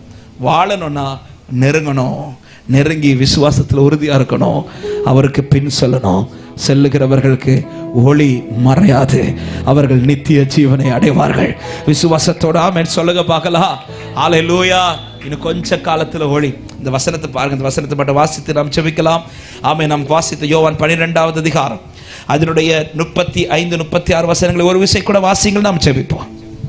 அதற்கு இயேசு, இன்னும் கொஞ்ச காலம் ஒளி உங்களிடத்தில் இருக்கும், இருளில் நீங்கள் அகப்படாதபடிக்கு ஒளி உங்களோடு இருக்கையில் நடவுங்கள். இருளில் நடக்கிறவன் தான் போகிற இடம் இன்னதென்று அறியான். ஒளி உங்களோடு இருக்கையில் நீங்கள் ஒளியின் பிள்ளைகள் ஆகும்படிக்கு ஒளியினிடத்தில் விசுவாசமாயிருங்கள் என்றார். அடுத்த வார்த்தை, இவைகளை இயேசு சொல்லி அவர்களை விட்டு மறைந்தார் அப்படின்றது. இன்னும் கொஞ்ச காலம் தான் ஒளி இருக்கும், இதெல்லாம் சொல்லி முடிச்சுட்டு அவர் மறைந்தார் அப்படி. இதே போலதான் இன்னைக்கு இந்த சத்தம் கேட்டுக்கொண்டிருக்கிறது. இந்த சத்தம் திடீர்னு ஒரு நாள் ஸ்டாப் ஆயிரும். எப்ப ஸ்டாப் ஆனது, அவர் எப்படி திடீர்னு மறைந்தாரோ அதே போல திடீர்னு அவருடைய வருகை இருக்க போகிறது. சீக்கிரத்தில் இருக்க போகிறது. அவர் மறைகிறதுக்கு முன்பாக, அந்த ஒளி மறைகிறதுக்கு முன்பாக இந்த ஒளியில் நடக்கிறவர்கள் பாக்கியவான்கள். இந்த ஒளியை நடக்கிறவர்கள் சுதந்தரித்துக் கொள்வார்கள். சத்தமாய் ஆமென் என்று சொல்லுவோமா? எல்லாரும் எழுந்து நின்று தேவ சமூகத்தில் இந்த அர்ப்பணிப்போடு ஆண்டவரை ஒளியை அடைவது மாத்திரமல்ல, இந்த ஒளியிலே நடக்கணும். இயேசுவின் பின்னே போக துணிந்தே, இயேசுவின் பின்னே போக துணிந்தே, இயேசுவின் பின்னே போக துணிந்தே, பின்னோக்கேனா பின்னோக்கேனா பின்னோக்கேனா பின். எல்லாரும் சேர்ந்து இந்த வார்த்தையை கூட சேர்ந்து பாடுங்க. இயேசுவின் பின்னே, இயேசுவின் பின்னே போக துணிந்தே, இயேசுவின் பின்னே போக துணிந்தே, இயேசுவின் பின்னே போக துணிந்தே, பின்னோக்கேனா பின்னோக்கேனா பின்னோக்கேனா.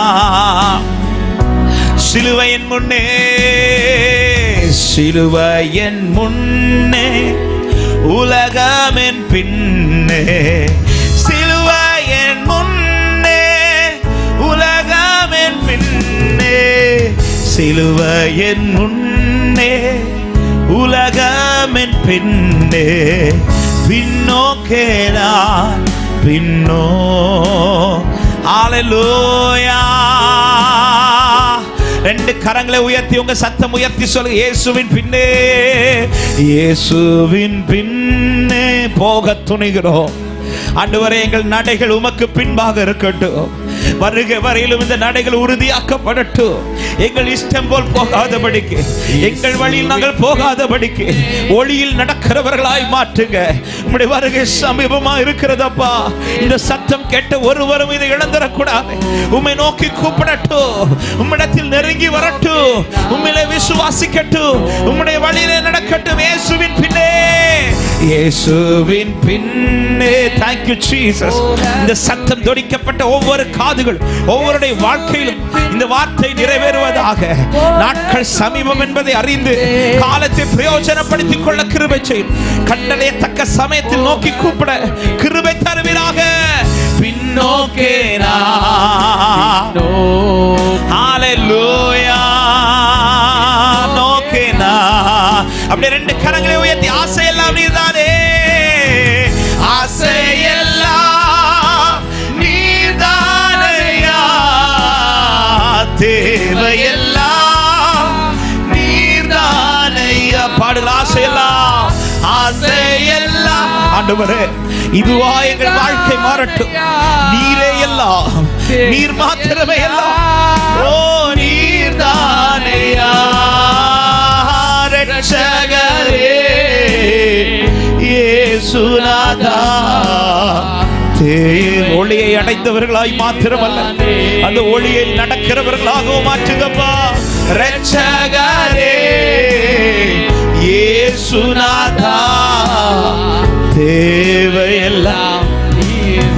எத்தனை பேர் விரும்புறீங்க ஆண்டவரே அந்த ஒளியில நடக்கிற கிருபை எனக்கு தாங்க. அப்படி விரும்புறவங்க மாத்திரம் உங்க வலது கரத்தை உயர்த்தி தூரமா இருக்கிற அன்பு உள்ளமை நெருங்கிற இன்னும் பாவத்திற்குள் வாழ்ந்திருக்கிற உள்ளங்களே பரிசுத்தரை நோக்கி நெருங்குங்கள். களைய வேண்டியதை களைந்து விட்டு மாற்ற வேண்டியவைகளை மாற்றிவிட்டு நீ நெருங்கி பார். உன் வாழ்க்கை கர்த்தர் மேன்மைப்படுத்துவார். இந்த பூமியிலும் கர்த்தர் மேன்மைப்படுத்துவார். இம்மையிலும் கர்த்தர் உன்னை மேன்மையா வைப்பார். மறுமையில கர்த்தர் உன்னை மேன்மையா நிறுத்துவார். காலத்தை அறிந்து நீ காலத்தை நஷ்டப்படுத்தி விடாதே. பவுல் சொல்லுகிறான், நான் கிருபையை விருதாவாக்குகிறதில்லை என்று. தினந்தோறும் கிருபை தருவது என் இஷ்டம் போல் வாழ்வதற்கல்ல, அவர் சித்தப்படி வாழ்வதற்காக. ஆண்டவரே, பேசப்பட்ட சத்தியம் அதன்படி தினந்தோறும் உம்மை கூப்பிடுகிற அனுபவம் எங்கள் வாழ்க்கையில் இருக்கட்டும். உம்மோடு நெருங்குகிற அனுபவம் இருக்கட்டும். உம்மை விசுவாசிக்கிற அனுபவம் பெருகட்டும். எல்லாவற்றிற்கு மேலா நீர் வைத்த அடிச்சுவடுகளிலே நடக்கிறவர்களாய் மாற்றுவீராக. எங்கள் கால்கள் உமக்கு நேராய் விரைந்தோடட்டும் அப்பா. எங்கள் இஷ்டப்படி அல்ல, உம்முடைய சித்தப்படி நடப்பதாக எங்களை அப்படி மாற்றும் என்று விரும்புறவங்க கரங்களை தட்டி ஸ்தோத்திரத்தோட கர்த்தர் உன்னை அப்படி பலப்படுத்துவார். திரும்ப கர்த்தர் உங்களை உயிர்ப்பிப்பார். அன்பு சகோதரன், அன்பு சகோதரி, ஒளியின் இடத்தில் வாருங்கள், ஒளியில் நடவுங்கள். கர்த்தர் சீக்கிரம் வரப்போகிறார். நல்ல கைகளை தட்டி ஆண்டவரை மகிமைப்படுத்தும். Thank you, Jesus. Thank you, Jesus.